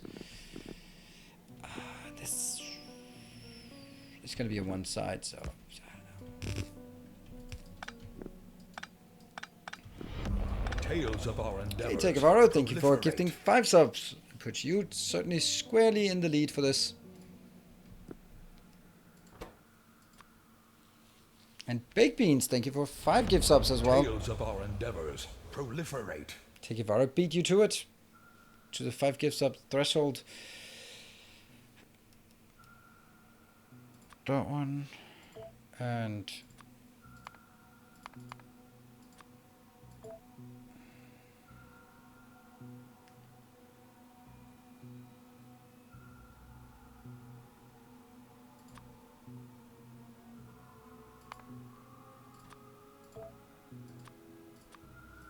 so I know what the level of this one is here. I'm gonna get, oh, hold on, how many what are we missing? We're missing 25 of those. 25? Why 25? That's a weird number. It should be 26.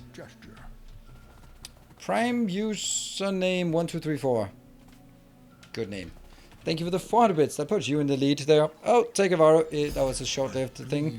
Takevaro, thank you for the 3,500 bits. All right, you are putting your ticket in to get 2 of those. That's 2 level 2 spawners, potentially. Nice long name. I can be added. Oh, look at that. There was a positive demand here. Praise the sub. Hey, Sarai Shadowhopper, thank you for also joining the gift submarino here. Ah, almost. What are we missing now? We're missing 14 of those. Oh, that can't be a problem. We should have those still, right? Whee! The hype rogue. Yeah, we still have useless animals, irrelevant animals.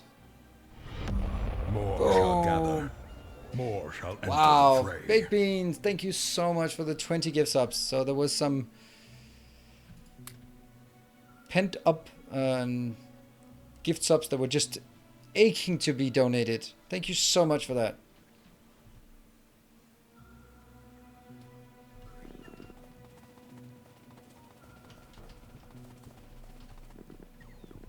Good thing we had a hype train to get those, to stop burning a hole in your pocket. And Cinder, thank you, also joining a. Oh, look at that! That looks so fancy.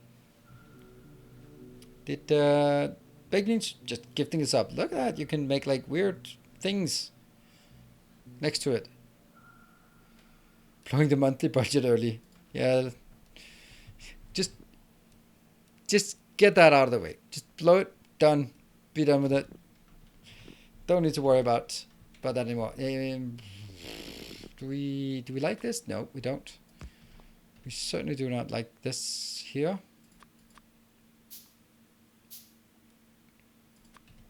Coming out of the wall, and that's going into the wall.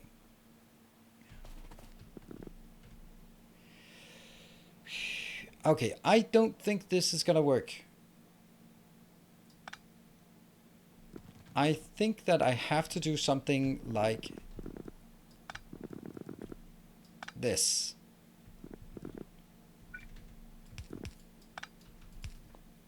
Okay, they kind of have to come in from the same side, right?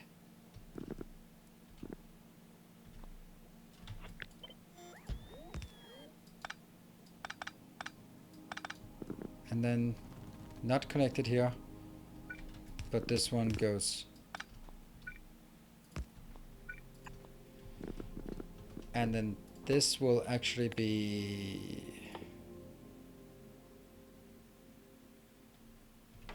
No.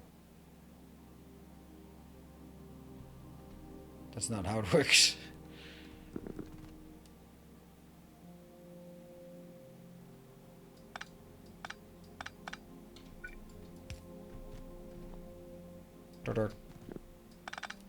Alright, 2 minutes and 30. Okay, Baked Beans and Takevaro are in the lead.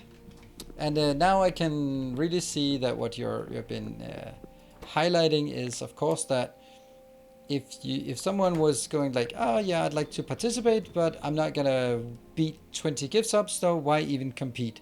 And then the answer is, it's not competing, it's being helpful and supporting.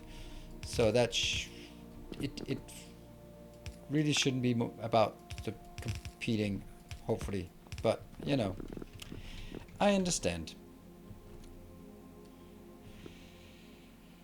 The bottom left assembler has no recipe and no input either. Yeah. Okay, so if I do this. Hey Grundig, small nudge, thank you for the 200 bits. It's a level 3 hype train.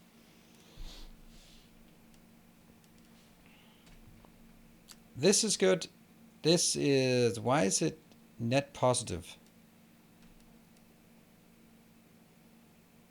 Oh, per minute, if it's 23 per minute positive, that's 0 point, that's nothing. Then I need 87 plus 264.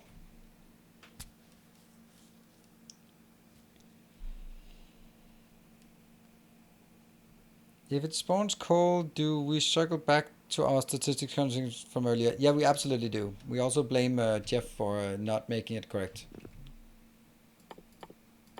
It's completely unfair that way, but that's life. Cold liquefaction, unfortunately, not really an option because it's too heavy on the drones. We don't have enough drones anyway, so I can't really be throwing in drones like that. But it's also really clear to me that this should not be over here. It should be somewhere else. Oh no, something ran out. Ark. Come on, no. A resplendent offering. Patrick! Or. Thank you so much. Oh, 20 seconds left. All right. Thank you so much for the 5,000 bits. That is super generous of you. Ooh, nice. Oh, good. So, Tegavaro, that doesn't sound like a counter snipe. Oh, I kind of see Tegavaro. As much as I said, I think Patrick want to see Patrick on the board here as well. Thank you so much, everyone. Thank you to, particularly to, of course, to Baked Beans, Tegavaro, and Patrick coming in hot here at the end. Thank you for the level 3 hype train.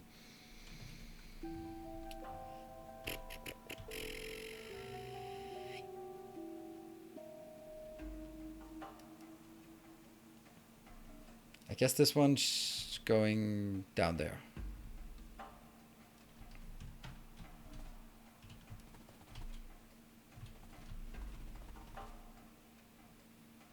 Right, so we just need a moderator to throw it in there, and that might be the bigger issue. Do I want to be copper, needed, or uranium, never tapped? Well, I'm trying my best to tap all the uranium. This is Urchulak is gone now. Then we'll continue with... Oh, okay.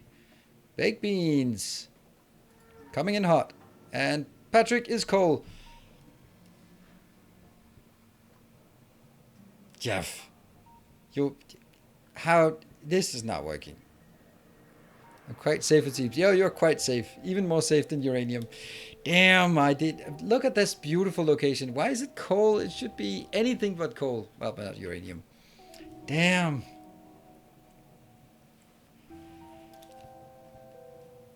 %25 chance of blowing troll. Yeah, that's actually true.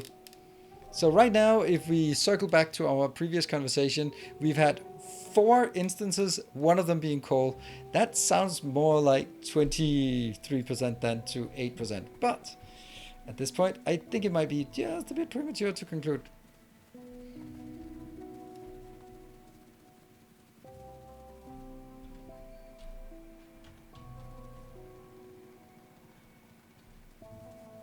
Oh, this one is still... Even though it's run out, then there's still something on the belt. Oh, okay.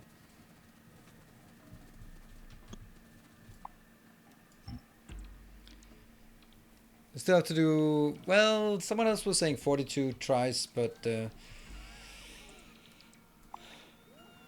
might also be another case, like if we have 10 instances and 3 of them are coal, then we can say that with certain percentage chance that it is not, or we can just ask ourselves, how likely is it that this is with 8%? Yeah, ghost walls.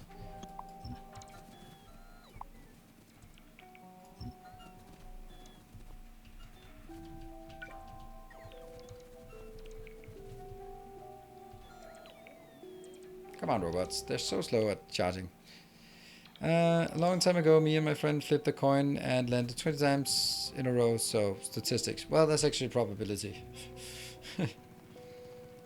On complex service condition logistics for trains, yes.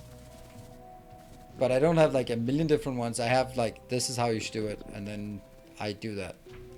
Many-to-many train network is the video called. But that's not a generic thing. Well, it is generic. It works for anything and everything. Except me.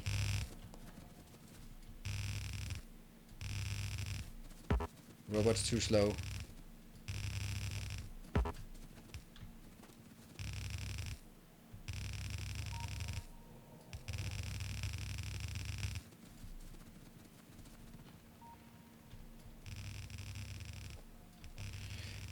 I like that analysis of how lucky Dream had to be in order to complete that speed run. That is, let's just say, contested speed run, where it was like, it's Matt Parker who did that calculation, and it was like, if every human that ever lived played a Minecraft speed run, or if every human that ever lived for the last 100 years played a Minecraft speed run every second of every day of every year in their entire lives, no one would still be that lucky. Okay, now I get it. That was because when you're like, oh, it's 0.00000, and then the counter argument is always like, yeah, but there has to be one. They're still possible, and that's a stupid argument. It is a disrespect for for how probability works and how large numbers work. If the chance of gold suddenly appearing out of thin air, because, well, technically it could, quantum states and all, then if that's more likely than that being a legit speed run, then maybe it's not a legit speed run then.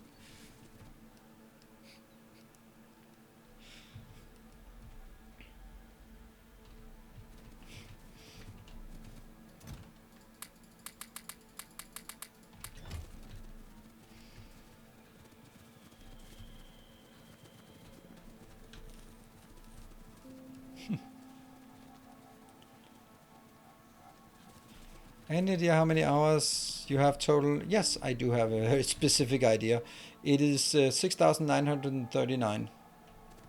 That's very specific because I only play on Steam, and that's my Steam overlay.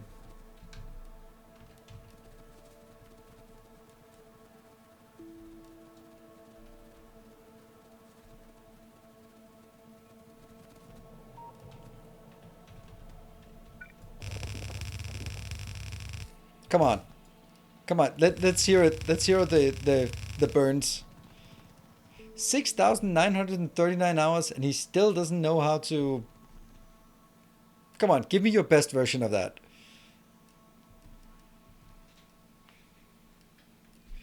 I want to hear it. I want to hear it. Drive? You can do better.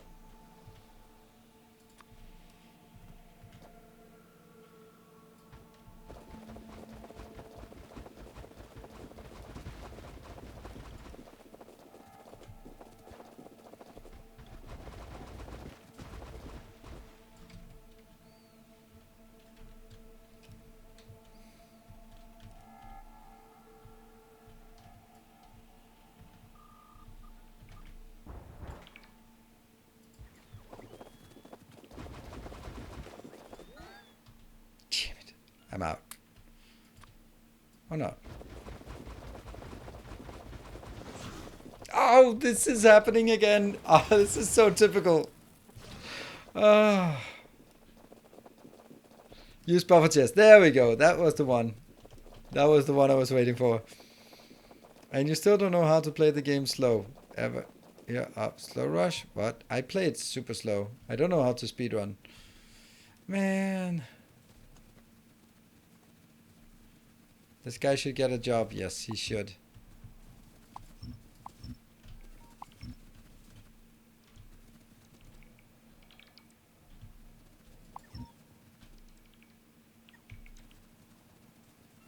I don't have time for it.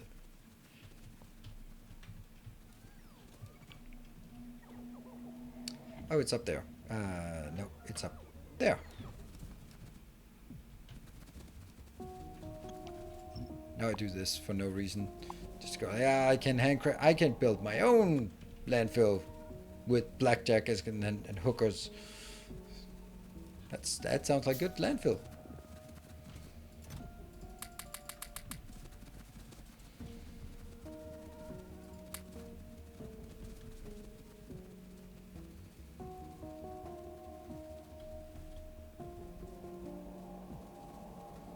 The base has grown quite big in more belts. Yeah, I'm kind of thinking about it. You might be right. No, not more belts. No more belts. I'll go back for more belts if I need it. Because then I'd have to change that value, and that would be like way too much work. Way too much work. Hello, laptop. Oh, there.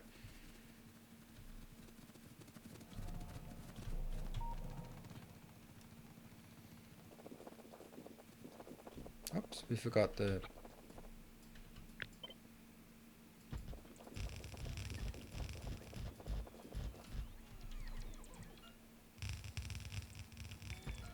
Is it the wrong way? No, it's actually for once the right way.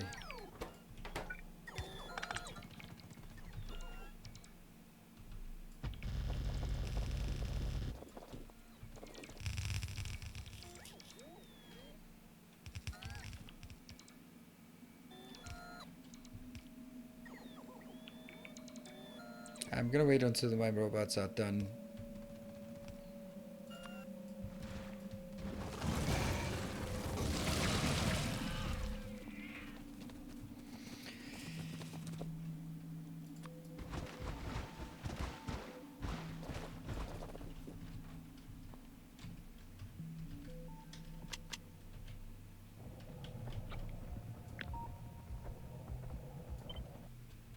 Oh yeah, I forgot that. We don't need power as well. Oops.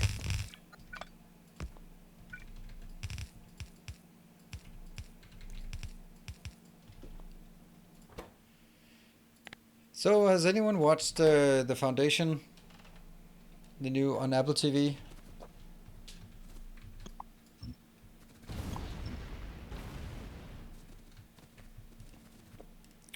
Anyone like it?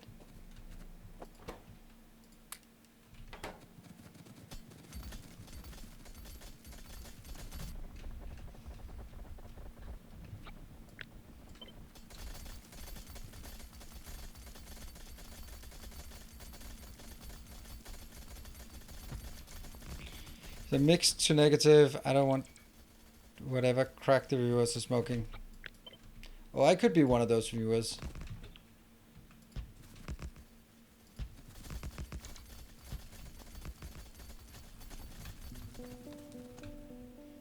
Assume drones can die. Yes, they can.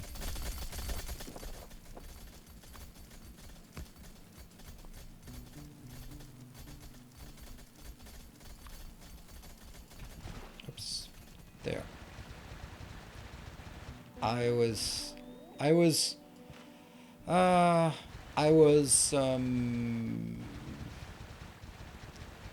bored, bordering on angry watching it.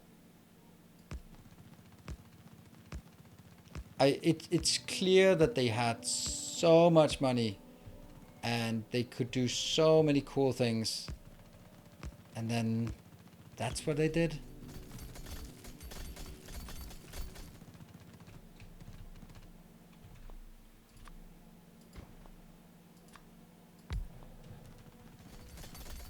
It's a visual feast. I don't know what it is. A feast. It's like watching. It's like watching Foundation, except everyone is a black woman. Why is that necessary? Then I just get annoyed when, and it's not because of there's anything wrong with that, but Danila Olivov is not a woman. God damn it. That just it. Why does? I think the Clone Kings were really well made, because you need some kind of way to tell a story, and this is just one. The Clone Emperors. That was a clever way that I thought was like quite handily made, but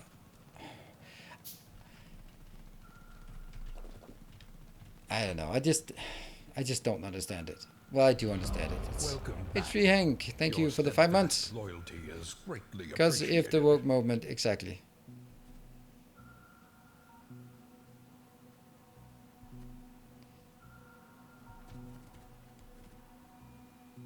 Yeah. So let's not get into that. I don't mind. Sometimes I don't mind that the characters change sex, but we have to remember this is an old physics professor who wrote fantasy books 80 years ago. Yeah, his characters are just white men because that's the people he surrounded himself with. They were the ones who were part of his world, and therefore they were also part of the world in his science fiction books. That's just the way it is.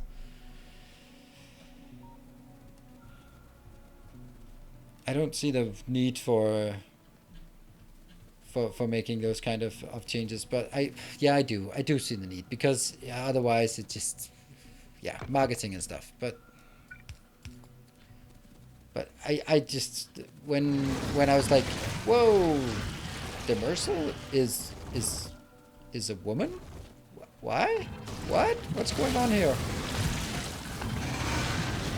I can see that it actually works better, in a sense that kind of it works better from a movie perspective, but I don't like that it's so unfaithful to the book. It's the most important character in the entire universe, and you're like, whatever. So it works with having her as more of a maternal figure to the clones, which it's not. I was just like, Salva Hardin was not okay.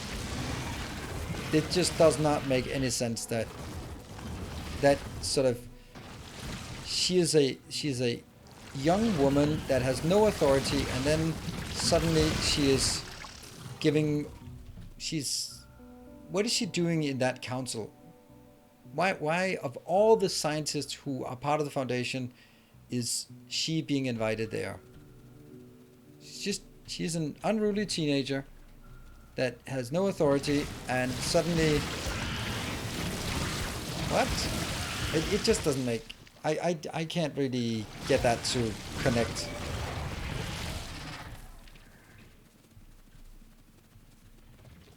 Nothing to do with being woman or being colored. It's just an unruly teenager, has nothing to do in that location, and it's not, as I recall it, how Salva Hardin was described. But I did think that Harry Seldon is masterfully portrayed. I can't remember the actor, but that is a really, really good portrayal. I really like him.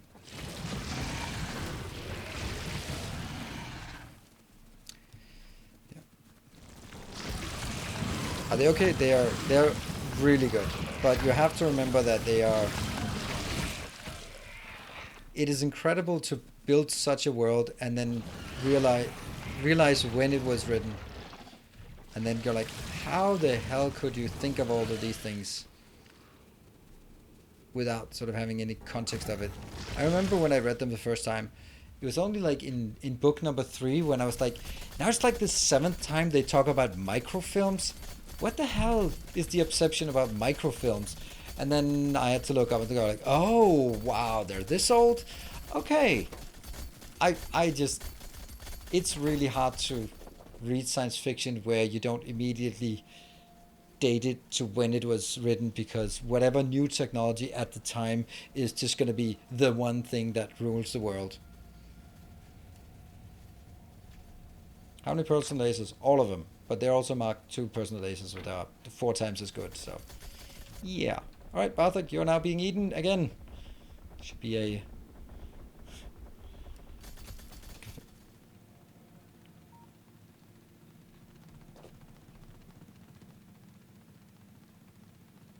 I did the same thing on Ringworld. Everything revolves around tapes. Yes.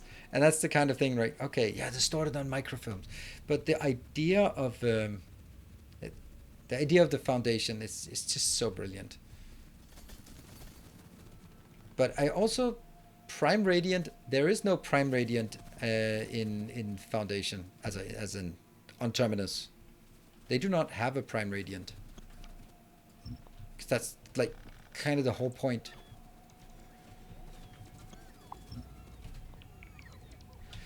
Good. It's done. It works. I remember reading Aldous Huxley, Brave New World, and there were just helicopters everywhere. I was like, what's the obsession about helicopters? But then, if you look at sci-fi from the 80s, it's all about Japanese megacorps. Like, Shadowrun. Like, Japanese megacorps taking over the world.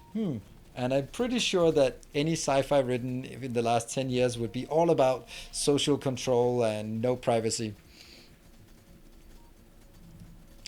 In cinema, also very, very good storytelling. I think I started reading about, Dune. Oh my god, that's so good. I mean, I'm not. See, the thing is, Dune and Foundation came out the same time. They have big budgets, and I loved every single bit of Dune. There is nothing about it I didn't like, except that I could have sat through 8 hours more of that. But it's the best movie adaptation I've seen a lot. I absolutely loved it. Really, Patrick, what did you hate about it? So the thing is, like for me, it it is super slow. Ah, okay. Ending 2 more years to wait. Yeah, I agree. That's the one gripe I have as well. Yeah, I wouldn't. But damn, that is so good.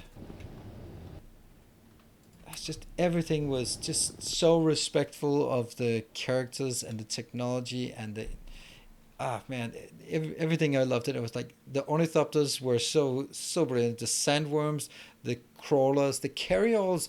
What a brilliant implementation of the carryall. Like all of those techs, the tech in those movies, in the movie, it's brilliant.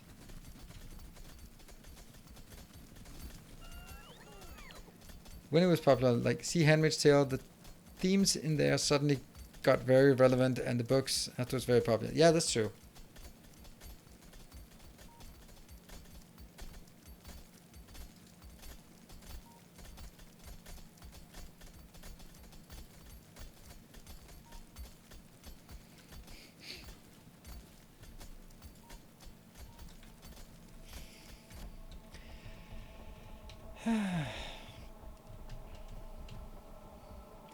Okay, let's move on over here, and I'm gonna tap into some. We're gonna get this one to export there.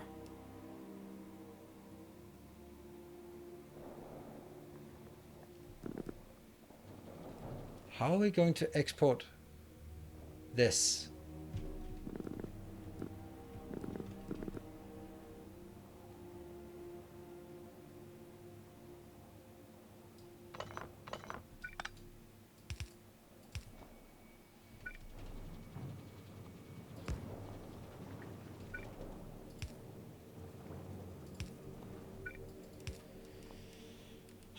Like that?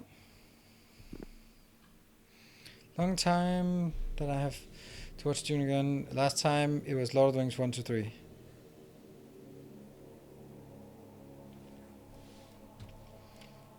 So the issue here is that this is only going to take the part that gets transformed. That's not good enough. It has to take.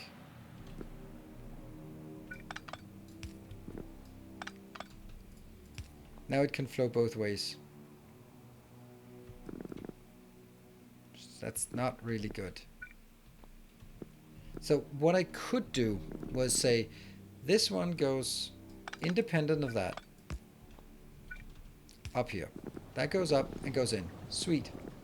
While this one is only taking the output from this process, and that's going to be constrained by the value in a buffer for that one. For that. Yeah? Dirt. Yeah. I like the dirt. Dirt. I know. I needed one more dirt.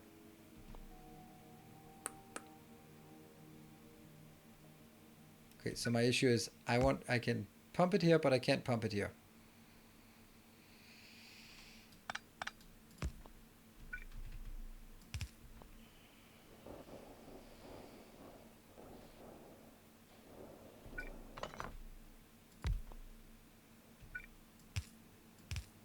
Boo! Boo!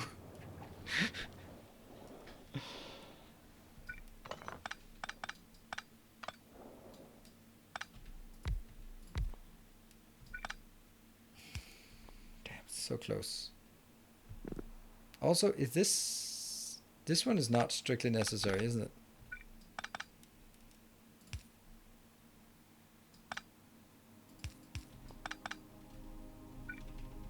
There. And then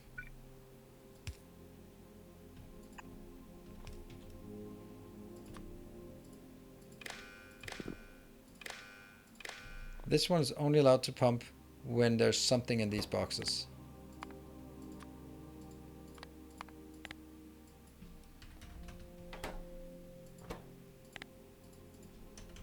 Does that work?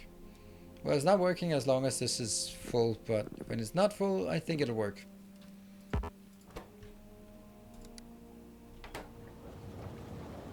This one is blocked.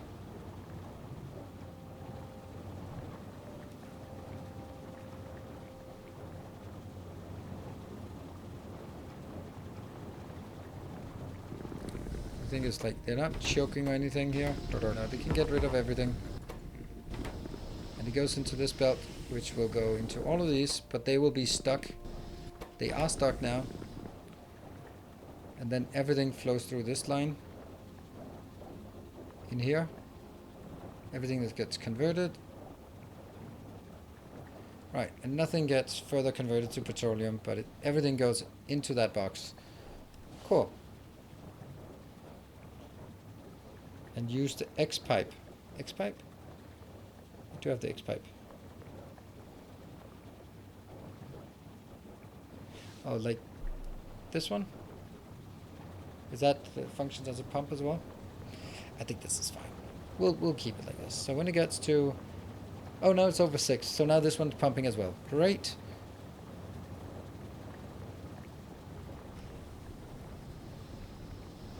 Then Factorio went into the wall. Yeah. But this one, heavy oil can get stuck, right? Can it? Heavy oil is then converted, is always converted here.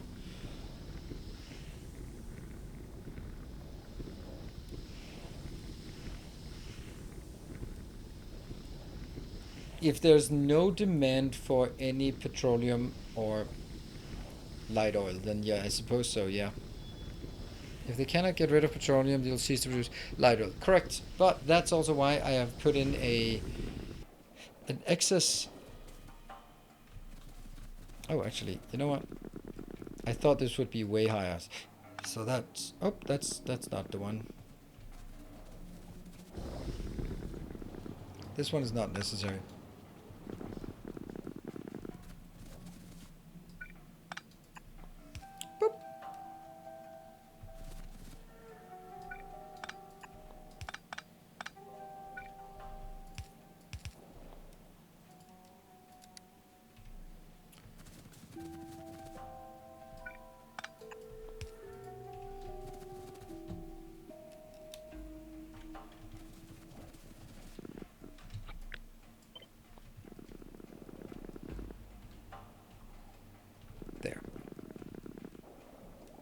Don't know if they all have to be like this, but this one should be possible. Isn't it easier just to do this? I think it is. Yeah, it's easier.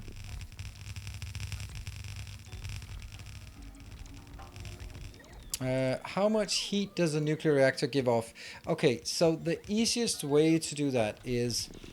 No, the only way to do that is actually not by looking at the heat. Well, actually the heat. The constant... The output, lower right hand, somewhere here, 160 megawatt, that's how much you need to consume. So you build whatever you have here, add up all of it, so it's 120, 120 plus 160 plus 160 plus 120 plus 120, that's 800-ish. Yeah, 800. And so you know 800, then these ones, they are each... What does it say? What does it say? Max consumption 10 megawatt. So you need 800 divided by 10. So you need 80 of these. Then you know that each one of these produce 103 water, steam output. Then you need to consume 80 times 103. That's how much steam you're outputting. And only if you can consume all the steam, each of these consumes 60. then will you sort of have the right balance. So you start sort of move the steps along. Oh yeah, it has a heat mode. Yeah, but okay, yeah. We will do that just for sake of something. That didn't really do much, did it?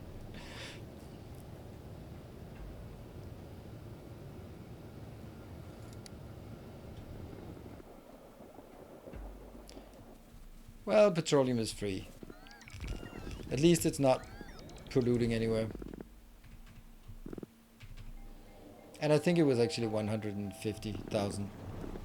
Oh yeah, this one we didn't want.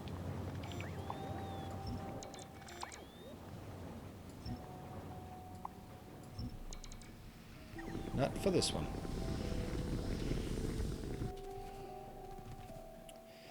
And then I can take my own.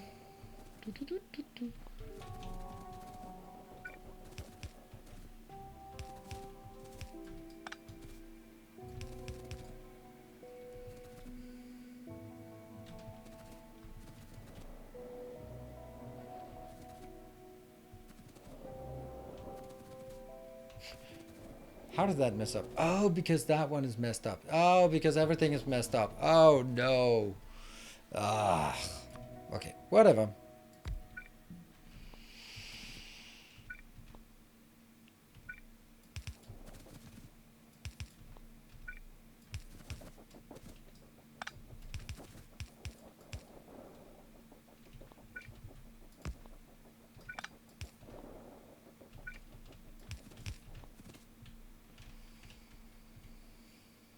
Let's see, which one's what? This...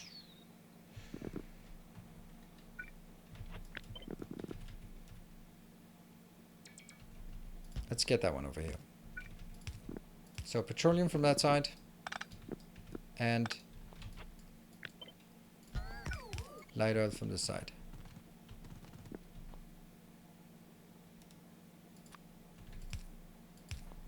That should be easier to keep track of, right?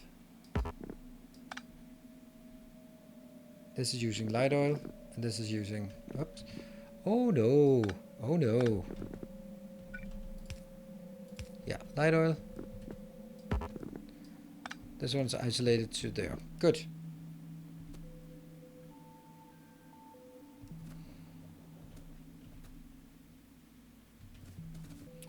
So that's always only pushing this way. That's not great. Always only. This is like the worst spaghetti ever. I've never spaghettied anything this bad. I need 2 inbounds. Oh, it already had that. Never mind.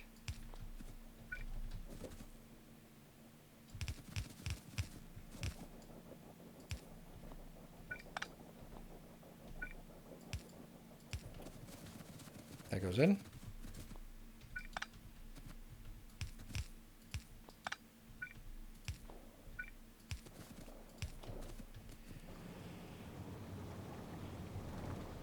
That's going to be an inbound. How much are we pumping? Okay, we're pumping something. Are they all working? Yeah, they're all working. Good. Are they all working? Yep. These are not working yet, but they will.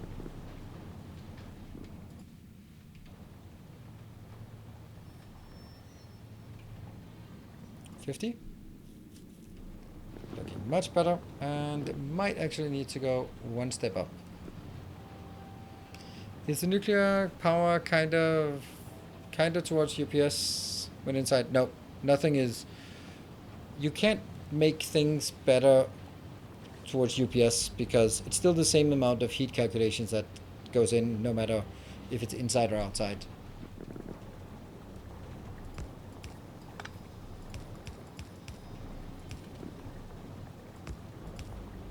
There.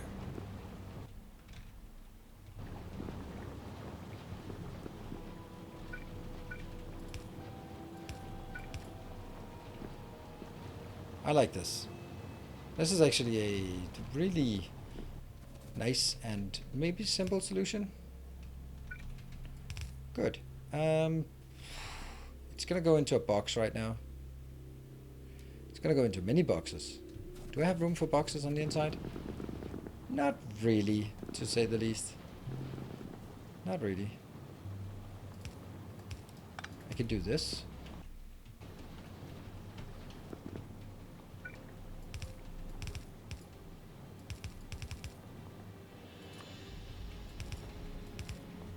It's kind of something.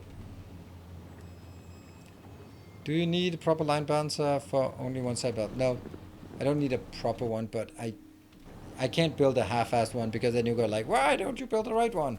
Maybe not you, but someone would. So that one is now good. We have, let's mark it on the map. So that's one more ingredient for the eventual final build. And I think there will be 6 more episodes remaining of the series, so that's the time we have to get everything working. That's my expectation, at least, because then it's going to be taken over by Satisfactory update 6.5. Yeah.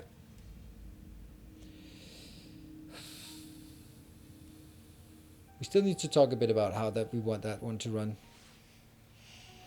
I think I really need to make more tutorials and showcases and less let's plays. I just really like making let's plays because I like telling the story. I like telling the story, so I like making let's plays, but I think I should make more tutorials. Tutorials are clearly the ones that are performing the best on generally because they keep being relevant. As we're getting close to the end, I'm putting so much effort into the video tomorrow for Valheim, and I really think that maybe you're not interested in Valheim generally, but I think that the video tomorrow is really good. It's a build. It's a build of my mansion, and it just starts with flat ground, flat dirt, and then at the end we have what I think is a really, really cool building, and then it's I think it's a really good build, and I think it's a really good description of how to build things. So yeah. So about other games, no, I haven't played Timberborn, and I don't think I have an interest in it. To me, it looks like a city builder with a gimmick. That's like Learning Factory, the one that's also a city builder, but with cats on Mars. And I was like, it doesn't make it interesting. So yeah. Is there something wrong with Twitch? Your stream has been start all night. Nope. Don't know. Will you have it on stream too? Oh, of course. It's a combined thing. So what I did, just Bia Gollum, just FYI, what I did before the stream yesterday was spend 10 hours on grinding stone and wood and building a castle. Basically the castle wall and raising it and building moats around it. When trolls attack, only the heads come above, so they will smash the walls, but you can just stand there, fire right in their face. That's a different story. Anyway, so after I did that before the stream, on the stream we built like the main part of the mansion. It is like 3 separate buildings grown together, but we built the main house. It took 4 hours of grinding, building, designing. So after the stream, I spent 3 hours on building the sides as well. Yes, that meant I got to bed at around 3:30 last night. Then this morning, what I did was I demolished everything and put it into neat boxes. Then I started the recording, and then I built the whole damn thing again on camera. Yep, that's what I do. And the thing is, like, another thing about it, like, I probably spent like, I don't know, many hours on this build, right? And tomorrow I'll upload it and it'll be there and it's gonna be awesome. And YouTube will tell me that I have lost 3 subscribers due to this video, and it is the 10th worst performing video among my last 10 videos. And I'm like, oh, why? It's not actually tomorrow. It's on Thursday because tomorrow is Factorio Day. Yeah. That's yeah.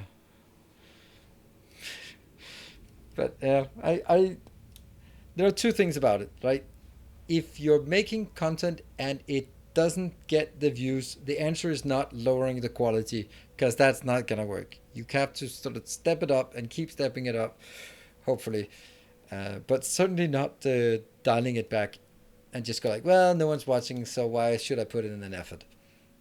But the thing is, like, hope maybe someone will catch it. Maybe it'll be like, hey, this is really good, and then they'll share it, and maybe, like, there might be like a small effect, and it'll never be Factorio, but still, you need more cats. Yeah. There are plenty of low quality, high view ones. Yes. Slowly but steady. Yeah, absolutely. I'm not. Don't get me wrong. I know this is. If I made a Factorio video, I could just crap something out and it would get views.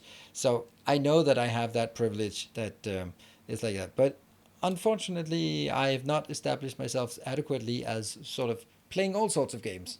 It's still like Factorio plus maybe some of the other like Dyson Sphere programs, Satisfactory, cool.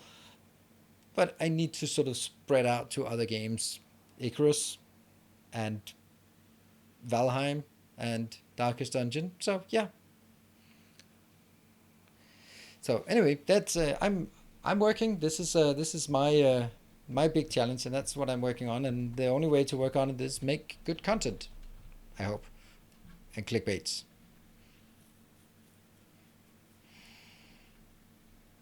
Yeah. Cool. So I think we're I think I don't want to start up on the next project here. This one, and then the next project, if you look at it, is going to be rocket control units, and then it's going to be low density structures, and then we'll have a red circuit build and a green circuit build, and then we start scaling that one up. And how will we do that? We'll do that probably down here, or maybe up here. I don't know. It's a lot of iron here, but not a lot of copper. Baked Beans has staked a claim to the middle of my solar panel builds. That was a really nice place to place yourself. Wow, this one used to be like 1 million. I can't even remember who it was now. Man, it's all gone. Everyone's disappearing. Come on, give me like a big fat copper somewhere out here. Nope, no copper out there. These, no. Iwari is the best copper. That's already taken out 200,000 since we started. Moon is 500,000. Yeah. Well, let's hope that we get a good fat copper spawn that we can use, because we're going to need it for a lot of green circuits and red circuits. But anyway, that is a worry for tomorrow or Thursday. So we'll continue on this on Thursday. Remember, this weekend will be Saturday and Sunday. There will be extra streams. They'll be starting earlier because there's Icarus weekend. So I'm going to start at 6 p.m. So it's basically going to be a subathon, but you don't need to subscribe. But you're very welcome to still. But I just want to get some more time in on this, and it's a weekend where I don't have the kids. I mean, imagine the luck I have that Icarus weekends collide or coincide with the weekends I don't have kids. That means there's no social life for me. I'm going out on Friday, so there is that. That also means no Friday stream. Cool, so that's it. Maybe Captain Industry. Not until they make a new trailer. I cringe so hard over that trailer that I just can't take the game serious. Sorry, they really need to make a new trailer. Yeah, I know, judging a book by its cover, but I mean, that's how it works. You look at the cover and go like, no, I can't do that. Maybe when it gets more mature. It's still a very early alpha. I'll take a look at it later on, but I don't think I want to do it right now. So I got plenty of good games to take a look at right now. When we get a series where renting, is reviewing Factorio likes. Likes? What? Oh, I don't know. Probably not, because I don't think that's good content. Yeah, I think it's I think the game looks really detailed, and I think that, but the trailer is just I can't have it. I just can't have it. But it's our development's a small team, but it's yeah, I just can't right now. I'll probably look at it a bit later. It also depends on sort of the cycle of what's going on with games. Right now, I have plenty of good games to play, so definitely not a. Yeah, please look at the trailer. It's gonna be halfway through the trailer. First, you're gonna, yeah, okay, and then the fucking pirates came and like, no, no, no, no, no, no, no, no, no, no, just no, just no, I'm out. Yeah. So yeah. So anyway, clip that, send it to the devs. Oh, please don't. uh, so anyway, we'll be back tomorrow with some Valheim, chopping down trees. Good fun and building awesome new stuff. We're gonna continue to build our new castle. It's gonna be absolutely glorious. So thanks for the support tonight and the friendly conversation. Good night, everyone. Take care and stay effective.